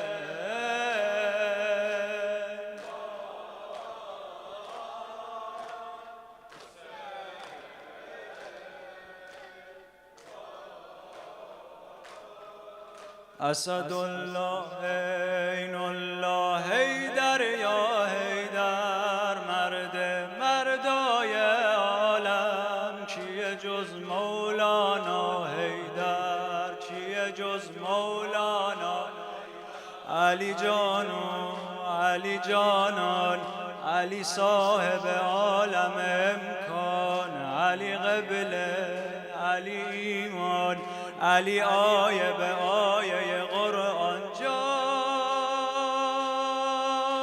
حیدر یا حیدر، شور محشر یا حیدر، یل جنگاور یا حیدر، یل جنگاور یا حیدر. حیدر یا حیدر یا علی، حیدر یا حیدر الله، حیدر یا حیدر. همه حیدر یا حیدر یا علی، حیدر حیدر یا حیدر. کی به جز تو جا داره تو قلب زهرا، خوشبخت توی عالم. به تو هر کس میگه بابا، به تو هر کس میگه بابا. تو امیر دل مایی، تو نماز و ذکر و دعایی، توی مروه تو صفایی، تو امام حلال زاده هایی. جان یارم یا حیدر، دوست دارم یا حیدر، دل و دل دارم یا حیدر، دل و دل. حیدر حیدر یا حیدر یا علی، حیدر یا حیدر الله، حیدر یا حیدر. همه حیدر یا حیدر یا علی، حیدر یا حیدر.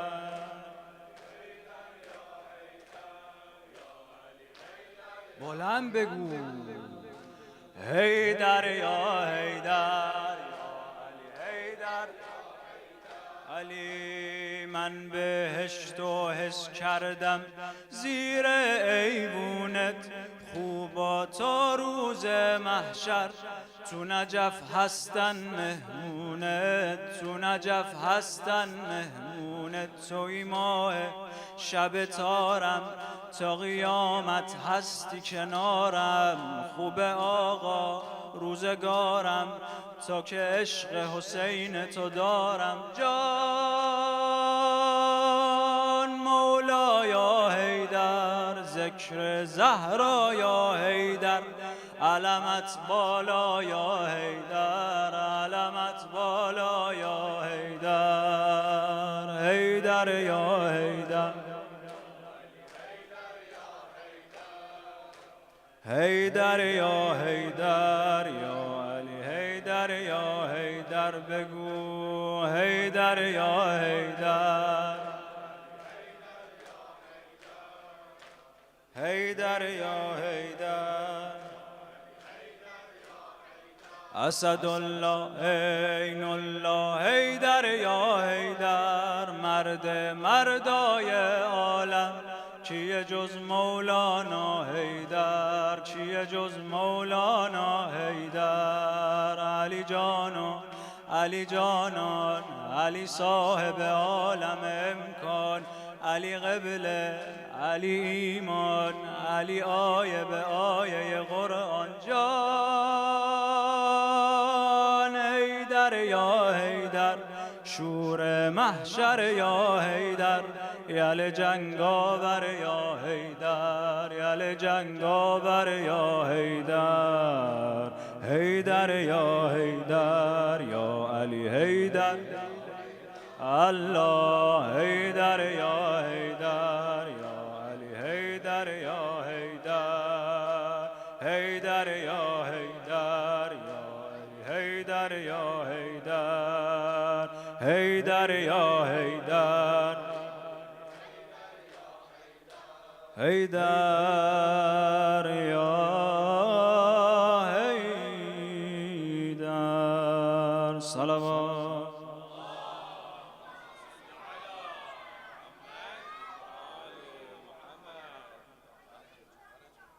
دعاء فرج بسم الله الرحمن الرحيم اللهم كن لوليك الحجة ابن الحسن صلواتك عليه وعلى آبائه في هذه الساعة وفي كل ساعة وليا وحافظا وقائدا وناصرا ودليلا وعينا حتى تسكنه أرضك طوعا وتمتعه فيها طويلا برحمتك يا أرحم الراحمين أمن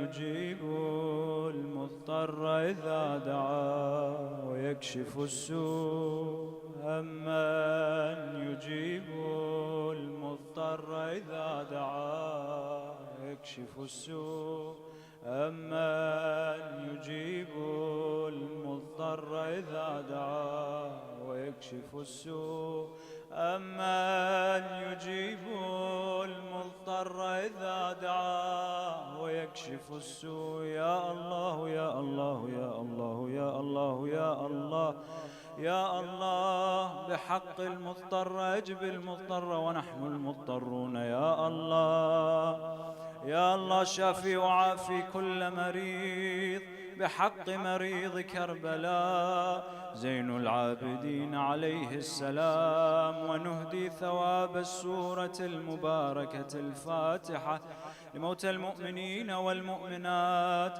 لا سيما موتى الحاضرين وشهداء الحشد الشعبي ومؤسسي هذا المجلس ومن أوصانا بالدعاء مسبوقة بالصلاة على محمد وآل محمد.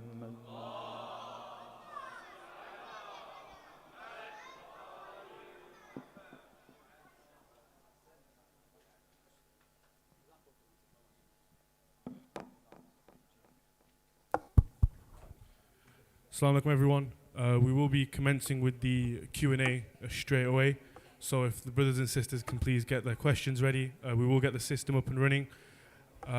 So that is, if the brothers and sisters can get their questions ready, there will be a code or a QR code to which you can sign up and ask your questions anonymously. And then we will start straight away. Salawat.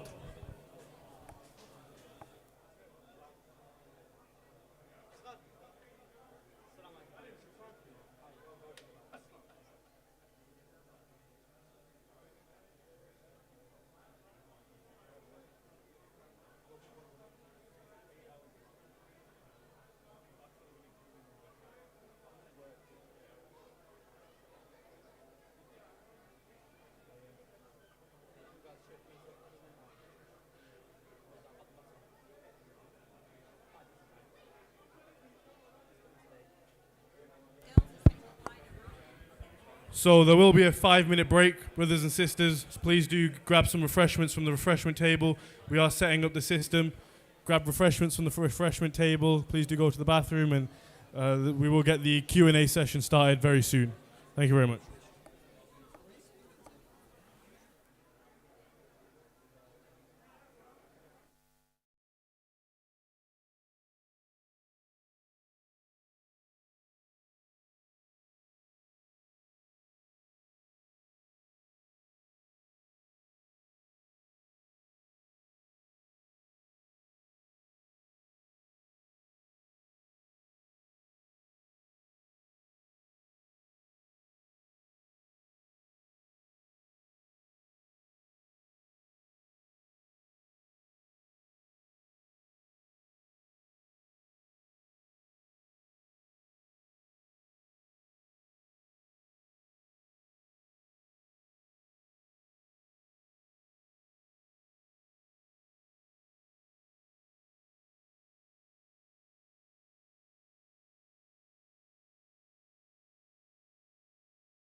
have the Islamic perspective on it, because the Ahlul Bayt have given us the ilm and ulum for everything. So inshallah, series maybe next year, if Hawza let me come, if I manage to break out of Najaf. But if not, inshallah, I do know personally a lot of the scholars are going around. For example, Jawad Shumali, we spoke about a series on this as well. He's doing remarkable work on it.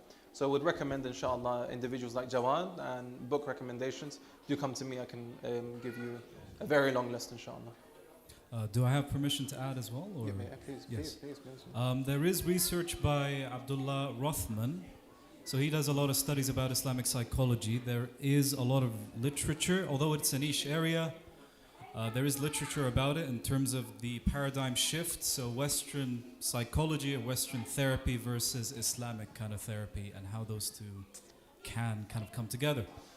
So there's a lot of interesting research there too, and I also agree with Sheikh Jawad Shumali. He has amazing books, and he does have a psychotherapeutic lens to things that could be really helpful as well.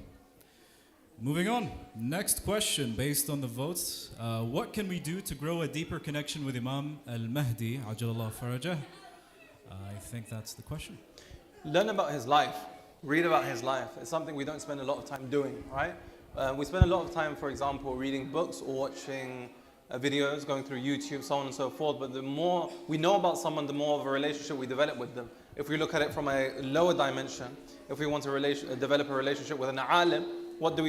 We read the biography of that alim. We, for example, read the works of that alim, and we gain an understanding with them. So in order to develop a deeper understanding and relationship with Imam Mahdi, read the biographies by, for example, Qurayshi. Read the ahadith that we have reported for him. Make an effort to find every bit of literature you can about Imam Mahdi, then your natural inclinations will draw you towards him. Thank you, Syed, for the answer. I'm going to have to ask for the noise levels to go a little bit lower. أفلح من صلى على محمد وآل محمد. Allahumma salli.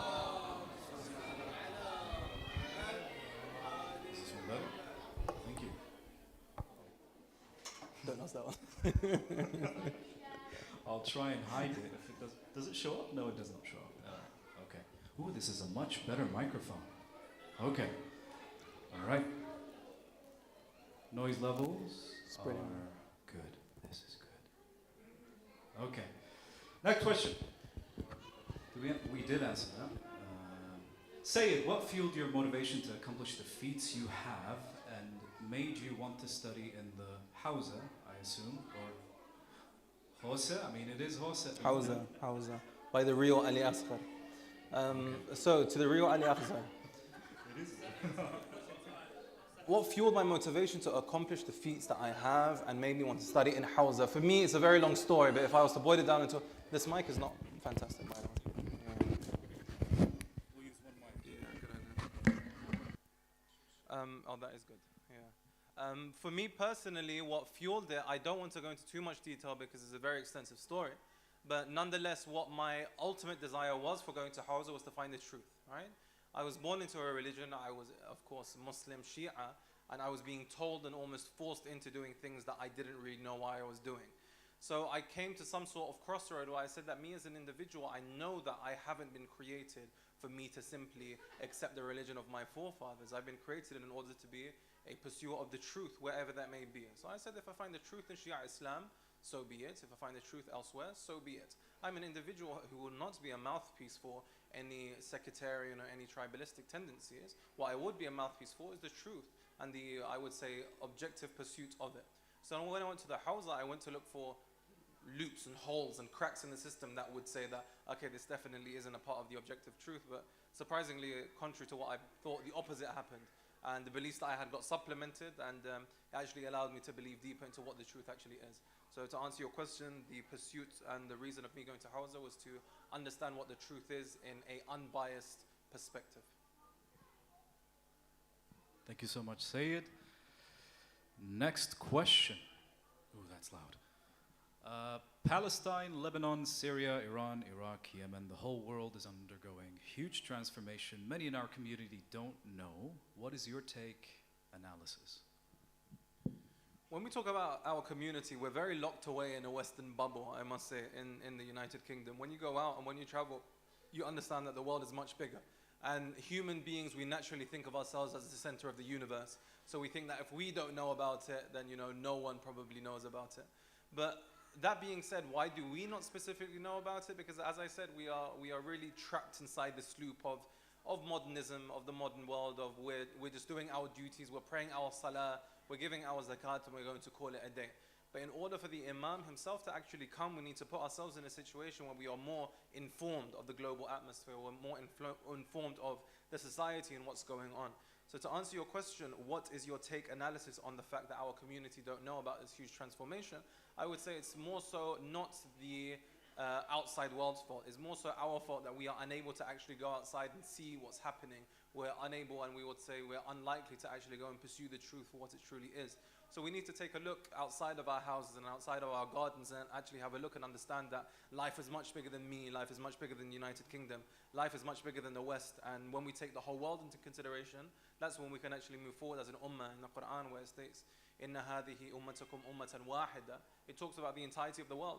So it's now my obligation as a Shia, my obligation as a Muslim, for me to be informed about the situations going around. So that's my take, if it makes sense to that question. Thank you so much, Syed. And next question.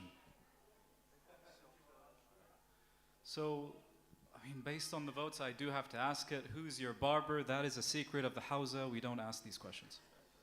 Yeah, I can't cross that line. Bahth al-Kharij, that one. If you are with Sunni friends, is it better to pray salah at their time in congregation or wait? So of course, in attempts of unity, we try to unite the Sunni brothers and sisters, and that's always the aim, but never at the compromising of our own faith. This is something we need to understand. I'm all for unity, and I'm very much for it, and I'm always at the forefront of actually taking these initiatives. But whenever we make an intention to actually unify ourselves, this always comes at the cost of compromising our own values. They're not mutually exclusive, correct? You can have one and you can have the other as well. We can have unity and you can stand for what you stand for. So to answer the question, when we are with our Sunni friends, is it better to pray salah at their time in congregational prayer, or wait? So in regards to the time itself, no. You can't pray at a time that's not salah time. You can't do anything along those lines. However, what usually happens is after adhan and so on and so forth, it's time for our salah. So I think the more nuanced and better question would be, can we pray in jama'ah with our Sunni friends to maintain and retain unity? We have traditions, and on the recommendation of some ulama, that you should join the jama'ah of our Sunni brothers and sisters. However, the jama'ah would not be a jama'ah. The jama'ah would be a furada. You would act as if you were in the jama'ah, so that as to not break the form of unity. We see Imam Ja'far Sadiq, we see the other Ahlul Bayt recommending the same. Do not break the unity, stay inside the jama'ah. However, of course, you need to continue your own furada and complete your prayer as that. So the out loud al-Fatiha and surah, and stay in the form. However, nonetheless, it's the intention of furada. Thank you. Did you raise your hand? Did you want to ask a question? Do I have enough line or wire to go ahead, or am I stuck? You have another one. Ali, do you want to take charge of the movement? All right, get those calories down. Thank you, Syed, for your lecture. We know that one of the final statements of Amir al-Mu'mineen, the famous statement, is وَفُزْتُ بِرَبِّ الْكَعْبَةِ, and we translate it as I have become successful, or I have achieved success, or something along those lines. But when was it ever that he was not successful? So is it that perhaps we're mistranslating it, and he's saying, I am still successful? And on the second part of it, at the end of Hadith al-Kisa, we read, وقال علي عليه السلام إذا والله فزنا وصعدنا كذلك شيعتنا فازوا وصعدوا في الدنيا والآخرة ورب الكعبة, which is a statement along similar lines, but here in the criterion for success, or the claim for success, Imam Amir al-Mu'mineen is including his Shia along with him. So it's not just him. So if we say that Shias can be successful as Amir al-Mu'mineen was successful, what is it that they need to do? Good question. And was your the question that was asking if Ali ibn Abi Talib was successful, why do we mourn him and why do we grieve him? Was that from you as well? Okay, so that's a separate one we'll answer afterwards. So the crux of your question was exactly how can we become more like him, right? Yeah, I mean, how do we translate that statement firstly? Is it that we translate it as... We translate the statement as, I have become successful. So that the implication there is that he wasn't at some point. Is it that he's saying that he remains successful? Because he's always been successful. Very much so. And then the second part is, he's in Hadith al-Qisa, he's including the Shia in his success. So if we're going to be successful like he is successful, how can we do that? So first we need to define what a Shia actually is, correct? When we define what a Shia truly is, we see that most definitely an individual who fills in all the requirements of being a Shia, there is no other way but success for them.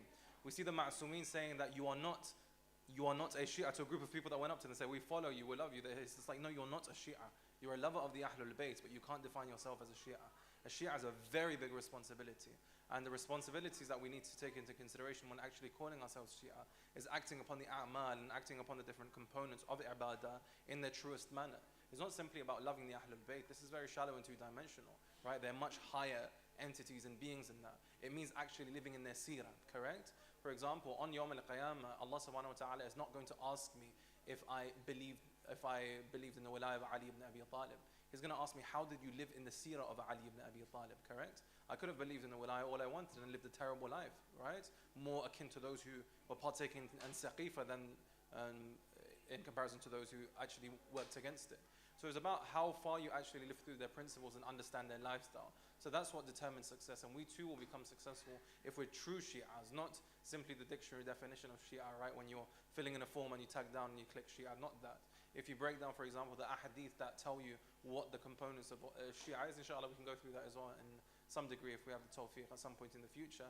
You see that it's a very big responsibility, and anyone who fulfills these requirements, most verily success is the only destination for them. So I'm not sure if that answers your question.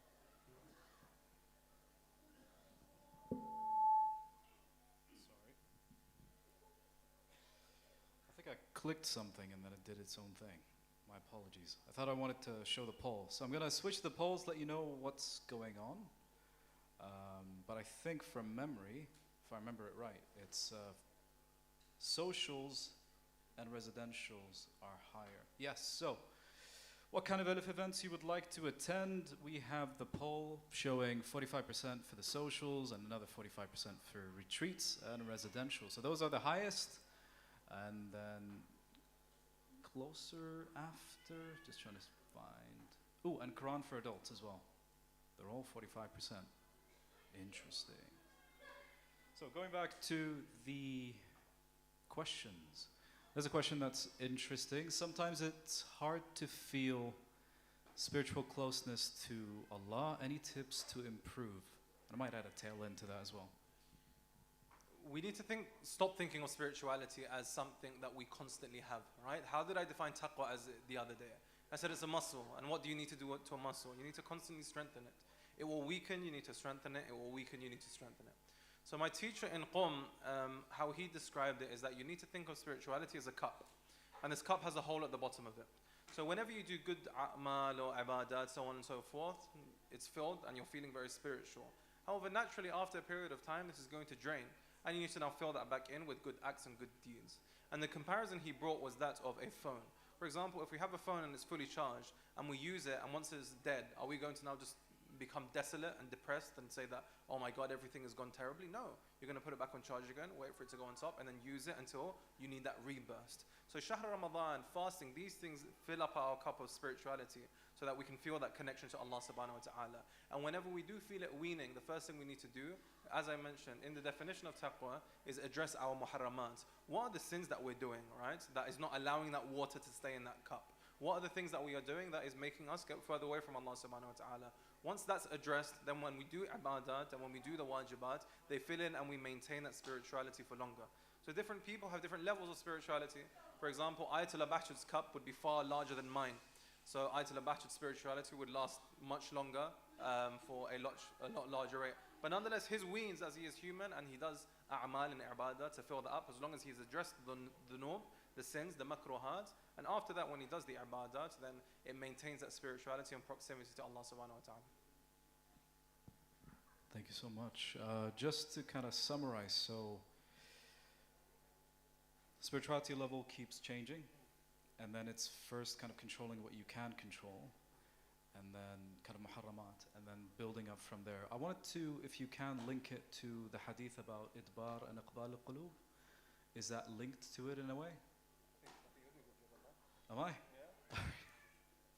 Shall I give you my understanding, and then you can kind of correct me if I'm wrong. So there is a natural kind of iqbal and idbar qulub, so our hearts can kind of move towards spirituality closer, and then Imam Ali advises us to kind of go for the nawafil, the extras, and if it's going away and it doesn't feel as spiritual, then you do the basics, the foundations, and then just go with it. And I link it with leniency. There's a hadith about alain, or compassion, and how anything you add compassion to beautifies it. But help me if I'm miscorrecting things. I think it was perfect, and just emphasizing upon the point of not doing too much, right? A lot of us fall into this trap. We do far too much. When we get religious, we do absolutely everything. Salat al-layl and all of the nawafil, and we're doing all of the ibadat, and then we burn ourselves out. The Ma'sumin, Imam Ali specifically, he told us that measure yourself, pace yourself, right? Just do your wajibat, do them on time. After that, start your nawafil, so on and so forth. So to get that proximity, you can't get it overnight. It's something that's built and something that's developed. So based on what the brother just said very eloquently, we're going to conclude the question on this note, that the progression is slow, the progression is steady, but make sure it's sustainable.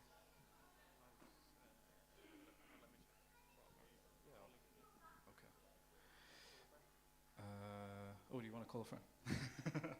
Okay, next question. Let me see.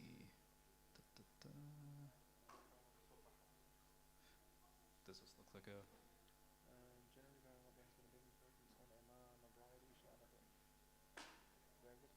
Okay.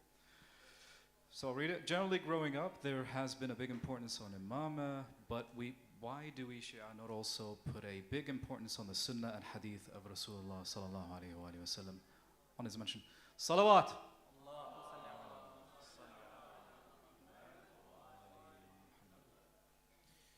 Generally, as humans, what we tend to do in order to individuate ourselves and to make ourselves unique, we don't necessarily talk about what makes us an individual, we talk about what makes us different to them, right? This doesn't necessarily have to be in religion, this can be in any sphere.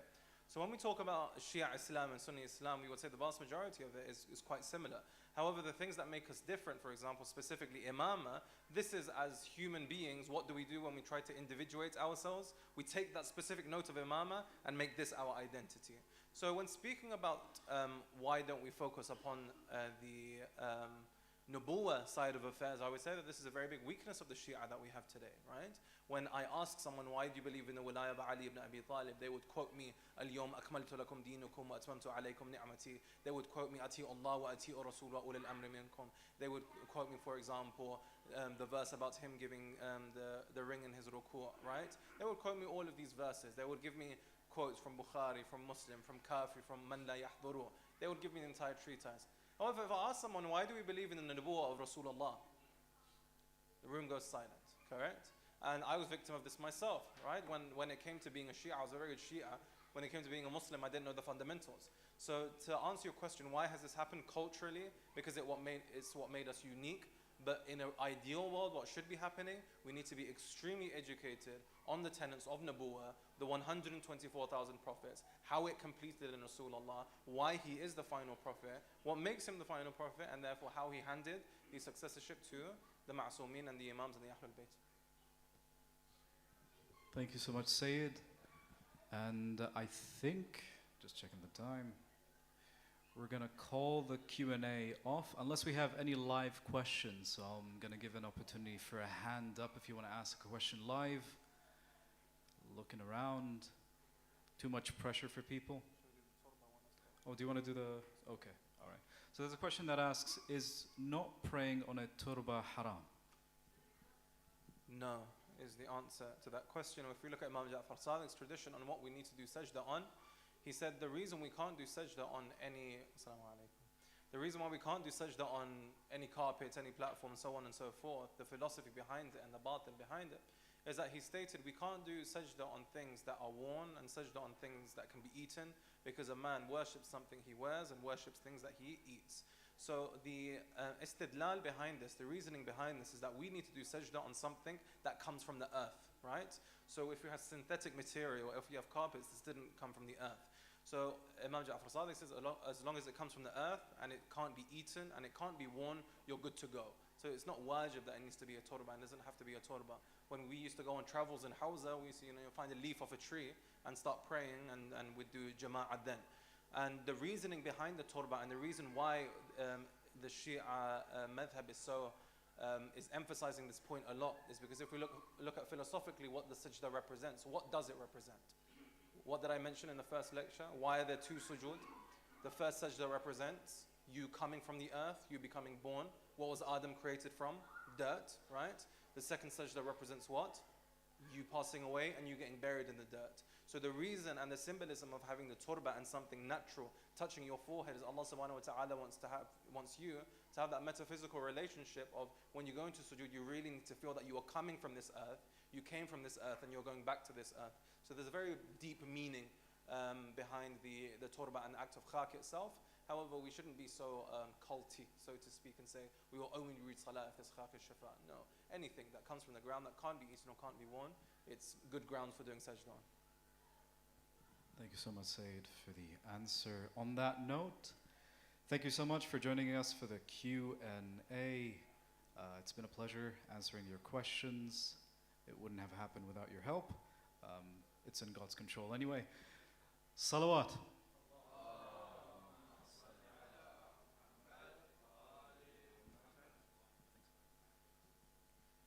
Salawat.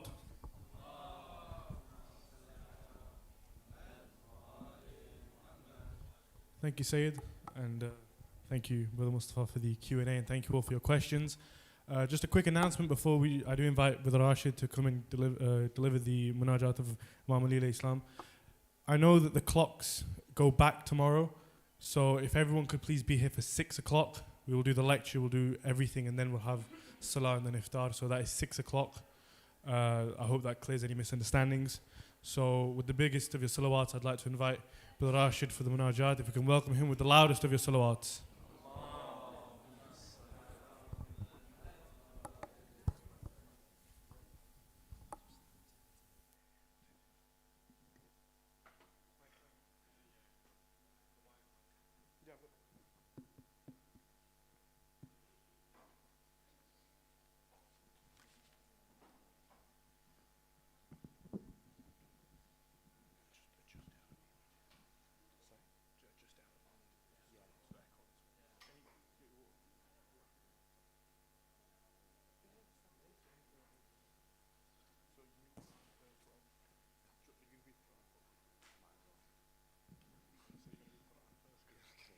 So Brother Rashid will be reading some Quran first, and then following this will be the munajat. If we can welcome him with a very loud salawat.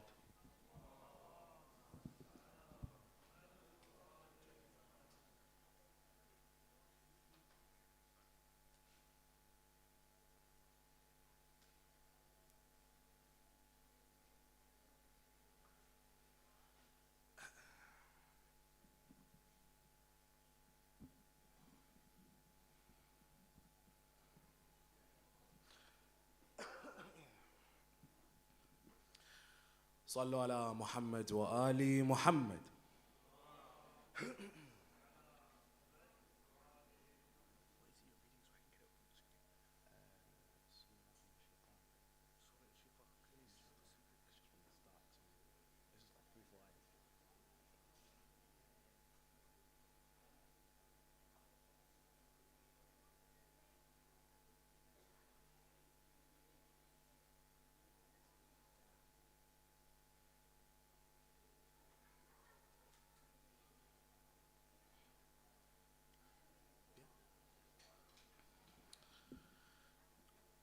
صلوا على محمد وآل محمد.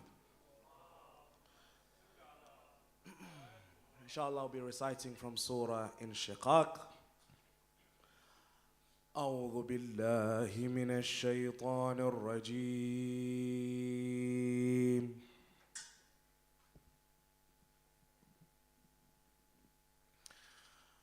بسم الله الرحمن الرحيم.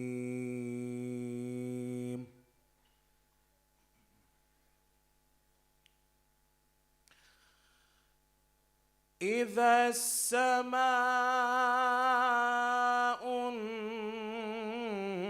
انشقت وأذنت لربها وحقت وإذا الأرض مدت وألقت ما فيها وتخلت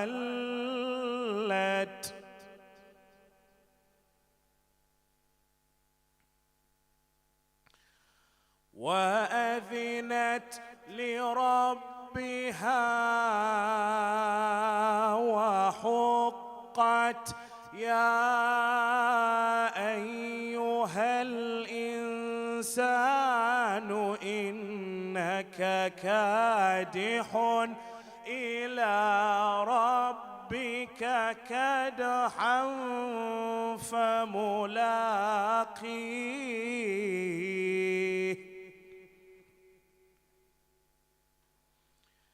فأما من أوتي كتابه بيمينه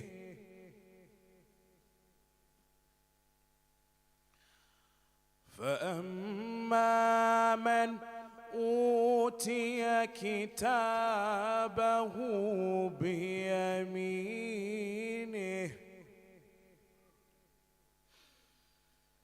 فأما من أوتي كتابه بيمينه فسوف يحاسب حسابا يسيرا فسوف يحاسب حسابا يسيرا وينقلب إلى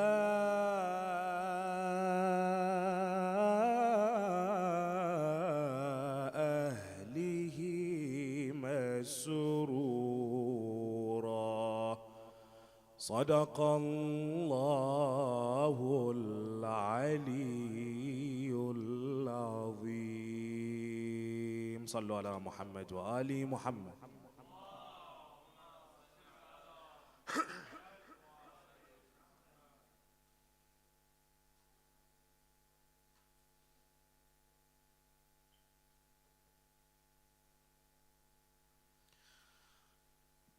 بسم الله الرحمن الرحيم. اللهم صل على محمد وآل محمد. اللهم إني أسألك الأمان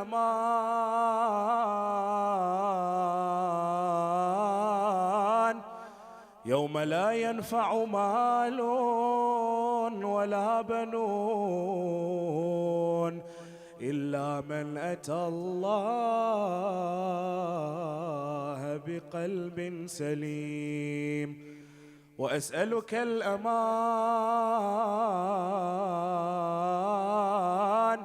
يوم يعض الظالم على يديه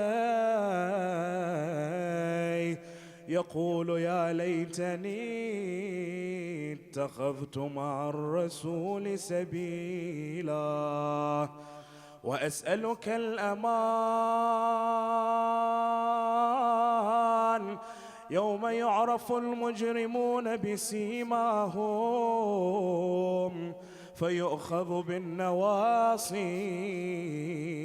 والأقدام. وأسألك الأمان يوم لا يجزي والد عن ولده ولا مولود هو جاز عن والده شيئا، إن وعد الله حق. وأسألك الأمان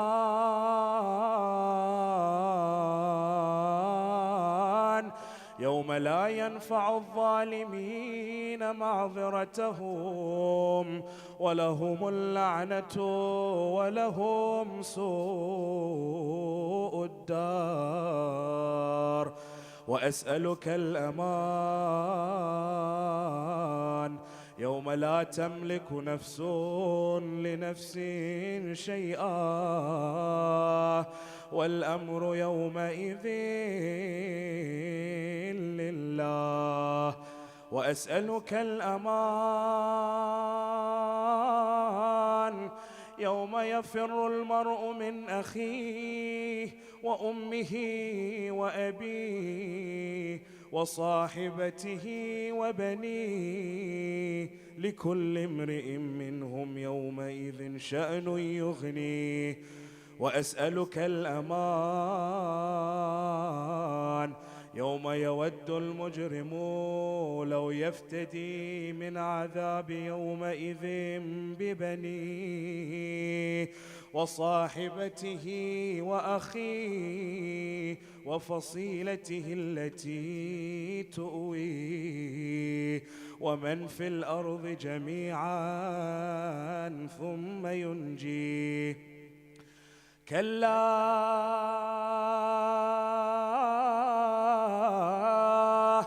إنها لظى نزاعة للشوى.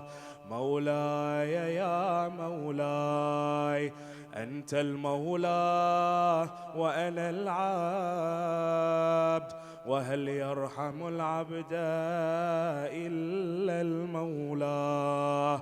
مولاي يا مولاي أنت المالك وأنا المملوك وهل يرحم المملوك إلا المالك. مولاي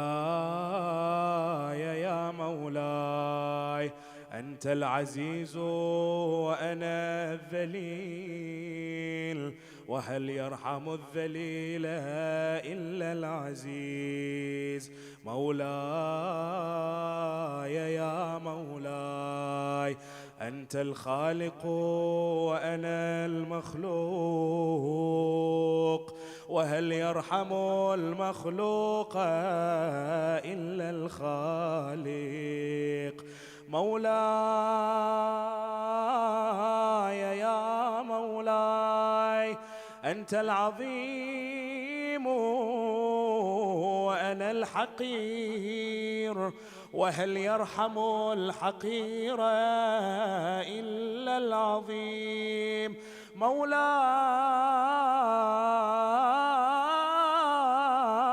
يا مولاي أنت القوي وأنا الضعيف وهل يرحم الضعيف إلا القوي. مولاي يا مولاي أنت الغني وأنا الفقير وهل يرحم الفقير إلا الغني. مولاي يا مولاي أنت المعطي وأنا السائل وهل يرحم السائل إلا المعطي. مولاي يا مولاي أنت الحي وأنا الميت وهل يرحم الميت إلا الحي. مولاي يا مولاي أنت الباقي وأنا الفاني، وهل يرحم الفاني إلا الباقي. مولاي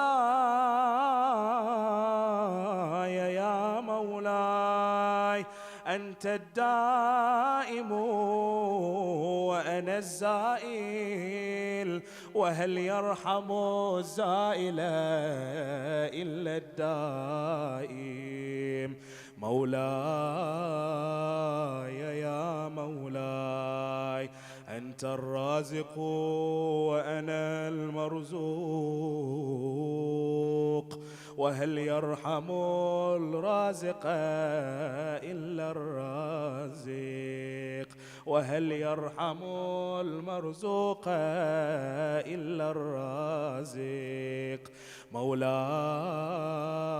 يا مولاي أنت الجواد وأنا البخيل، وهل يرحم البخيل إلا الجواد. مولاي يا مولاي أنت المعافي وأنا المبتلى، وهل يرحم المبتلى إلا المعافي. مولاي يا مولاي أنت الكبير وأنا الصغير، وهل يرحم الصغير إلا البقي إلا الكبير. مولاي يا مولاي أنت الهادي وأنا الضال، وهل يرحم الضال إلا الهادي. مولاي يا مولاي أنت الرحمن وأنا المرحوم، وهل يرحم المرحوم إلا الرحمن. مولاي يا مولاي أنت السلطان وأنا الممتحن، وهل يرحم الممتحن إلا السلطان. مولاي يا مولاي أنت الدليل وأنا المتحير، وهل يرحم المتحير إلا الدليل. مولاي يا مولاي أنت الغفور وأنا المذنب، وهل يرحم المذنب إلا الغفور. مولاي يا مولاي أنت الغالب وأنا المغلوب، وهل يرحم المغلوب إلا الغالب. مولاي يا مولاي أنت الرب وأنا المربوب، وهل يرحم المربوب إلا الرب. مولاي يا مولاي أنت المتكبر وأنا الخاشع، وهل يرحم الخاشع إلا المتكبر. مولاي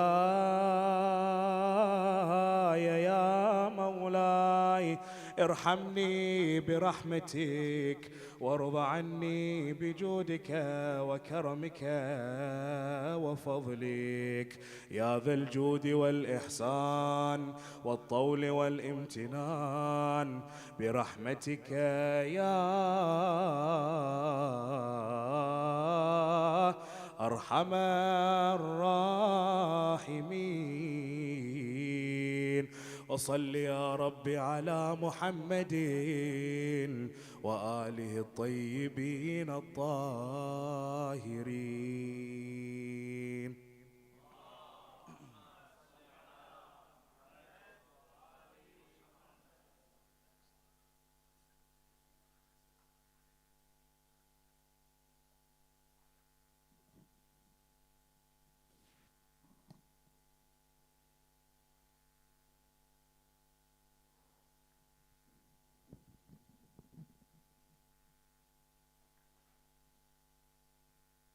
دعاء الافتتاح.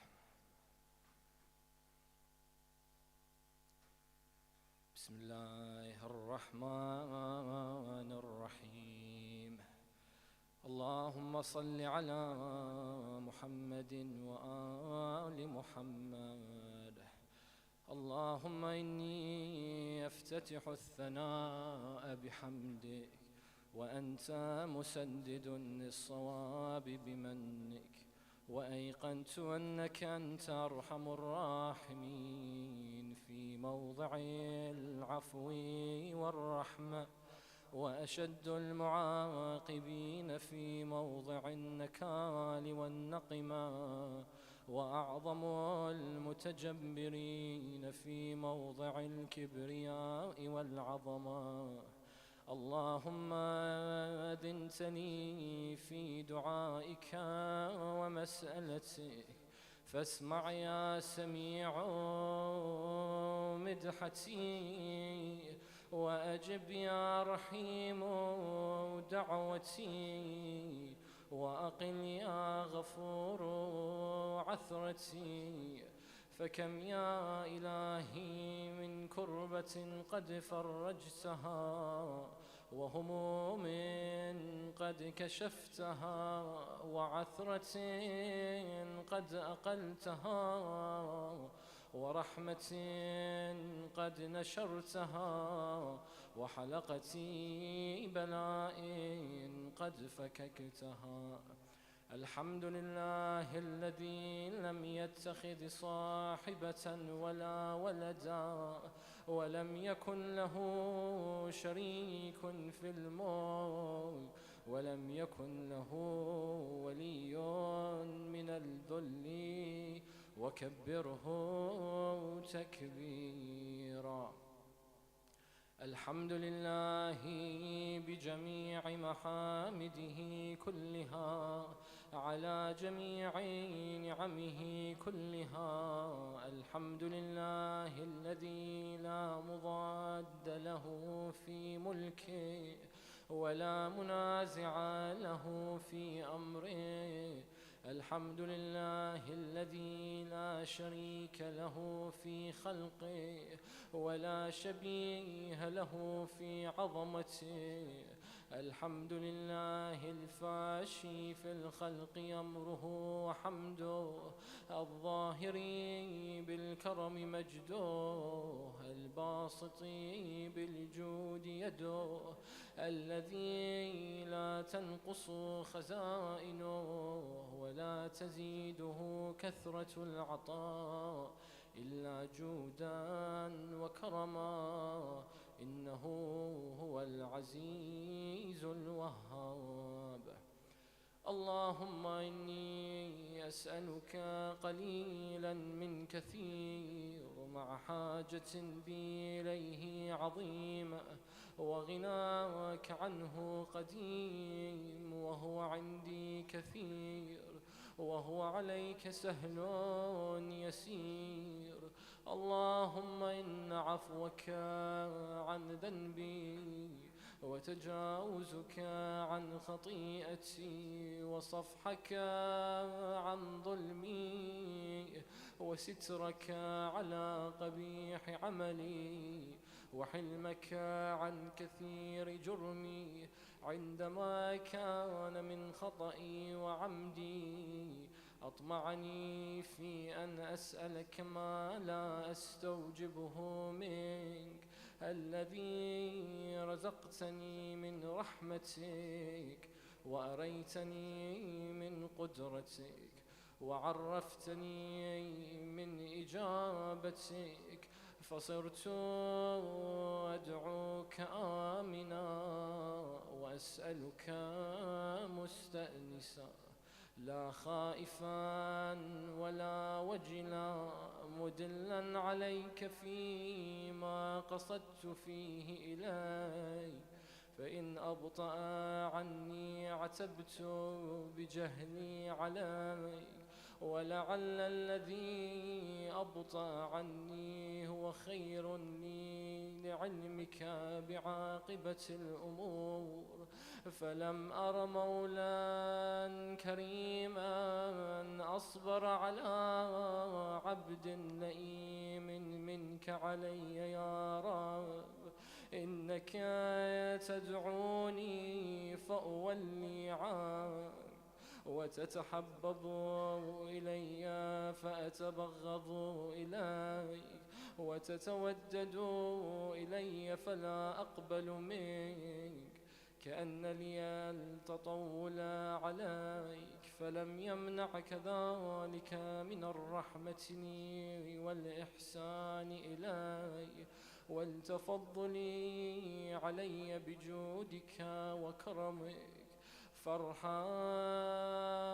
عبدك الجاهل وجد عليه بفضل إحسانك، إنك جواد كريم. الحمد لله مالك الملك مجري الفلك مسخر الرياح فالق الإصباح ديان الدين رب العالمين. الحمد لله على حلمه بعد علمه، والحمد لله على عفوه بعد قدرته، والحمد لله على طول أناته في غضبه، وهو قادر على ما يريد. الحمد لله خالق الخلق باسط الرزق فالق الإصباح ذي الجلال والإكرام والفضل والإنعام، الذي بعد فلا يرى وقرب فشهد النجوى تبارك وتعالى. الحمد لله الذي ليس له منازع يعادله ولا شبيه يشاكله ولا ظهير يعاضده، قهر بعزته الأعزاء وتواضع لعظمته العظماء، فبلغ بقدرته ما يشاء. الحمد لله الذي يجيبني حين أنادي ويستر علي كل عورة وأنا أعصي، ويعظم النعمة علي فلا أجازي. فكم من موهبة هنيئة قد أعطاني، وعظيمة مخوفة قد كفاني، وبهجة مونقة قد أراني، فأثني عليه حامدا وأذكره مسبحا. الحمد لله الذي لا يهتك حجابه ولا يغلق بابه ولا يرد سائله ولا يخيب آمله. الحمد لله الذي يؤمن الخائفين وينجي الصالحين ويرفع المستضعفين ويضع المستكبرين ويهلك ملوكا ويستخلف آخرين. والحمد لله قاسم الجبارين مبير الظالمين مدرك الهاربين نكال الظالمين صريخ المستصرخين موضع حاجات الطالبين معتمد المؤمنين. الحمد لله الذي من خشيته ترعد السماء وسكانها وترجف الأرض وعمارها وتموج البحار ومن يسبح في غمراتها. الحمد لله الذي هدانا لهذا وما كنا لنهتدي لولا أن هدانا الله. الحمد لله الذي يخلق ولم يخلق ويرزق ولا يرزق ويطعم ولا يطعم ويميت الأحياء ويحيي الموتى وهو حي لا يموت بيده الخير وهو على كل شيء قدير.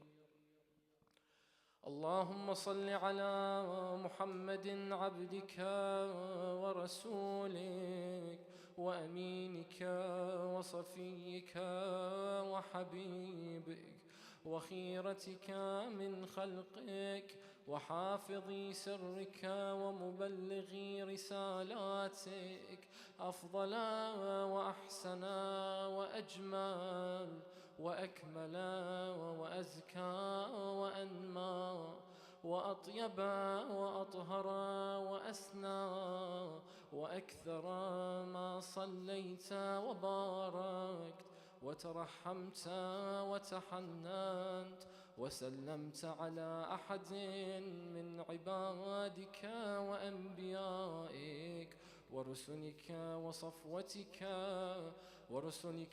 وصفوتك وأهل الكرامة عليك من خلقك.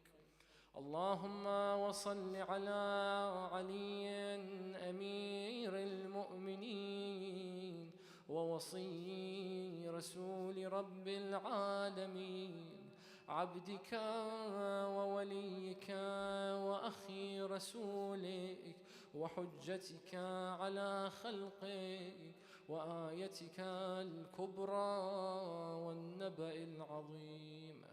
وصل على الصديقة الطاهرة فاطمة سيدة نساء العالمين وصل على سبطي الرحمة وإمامي الهدى الحسن والحسين سيدي شباب أهل الجنة.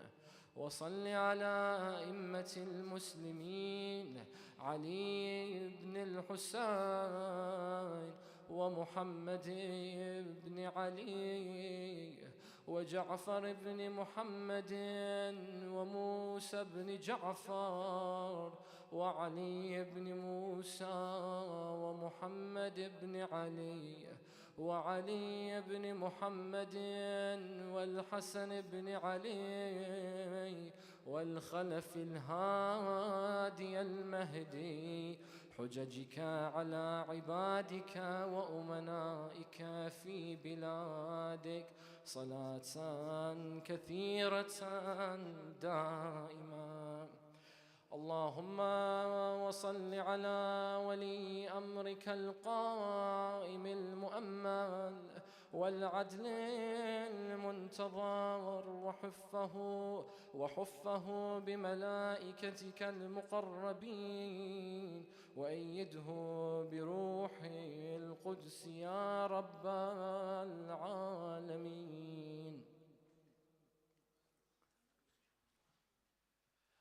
اللهم اجعله الداعي إلى كتابك والقائم بدينك. استخلفه في الأرض كما استخلفت الذين من قبله. مكن له دينه الذي ارتضيته له. أبدله من بعد خوفه أمنا يعبدك لا يشرك بك شيئا. اللهم أعزه واعزز به، وانصره وانتصر به، وانصره نصرا عزيزا، وافتح له فتحا يسيرا، واجعل له من لدنك سلطانا نصيرا. اللهم اظهر به دينك وسنة نبيك حتى لا يستخفي بشيء من الحق مخافة أحد من الخلق. اللهم إنا نرغب إليك في دولة كريمة تعز بها الإسلام وأهله، وتذل بها النفاق وأهله، وتجعلنا فيها من الدعاة إلى طاعتك والقادة إلى سبيلك، وترزقنا بها كرامة الدنيا والآخرة. اللهم ما عرفتنا من الحق فحملنا، وما قصرنا عنه فبلغنا. اللهم المم به شعثنا، واشعب به صدعنا، وارتق به فتقنا، وكثر به قلتنا، واعزز به ذلتنا، واغني به عائلنا، واقضي به عن مغرمنا، واجبر به فقرنا، وسد به خلتنا، ويسر به عسرنا، وبيض به وجوهنا، وفك به أسرنا، وانجح به طلبتنا، وانجز به مواعيدنا، واستجب به دعوتنا، واعطنا به سؤلنا، وبلغنا به من الدنيا والآخرة آمالنا، واعطنا به فوق رغبتنا يا خير المسؤولين، يا خير المسؤولين، يا خير المسؤولين، وأوسع المعطين. اشفي به صدورنا، واذهب به غيظ قلوبنا، واهدنا به لما اختلف فيه من الحق بإذنك، إنك تهدي من تشاء إلى صراط مستقيم. وانصرنا به على عدوك وعدونا إله الحق آمين. اللهم إنا نشكو إليك فقد نبينا صلواتك عليه وآله، وغيبة ولينا، وكثرة عدونا، وقلة عددنا، وشدة الفتن بنا، وتظاهر الزمان علينا. فصل على محمد وآله، وأعنا على ذلك بفتح منك تعجله، وبضر تكشفه، ونصر تعزه، وسلطان حق تظهره، ورحمة منك تجللناها، وعافية منك تلبسناها، برحمتك يا أرحم الراحمين. وصلى اللهم على محمد وآل بيته الطيبين الطاهرين.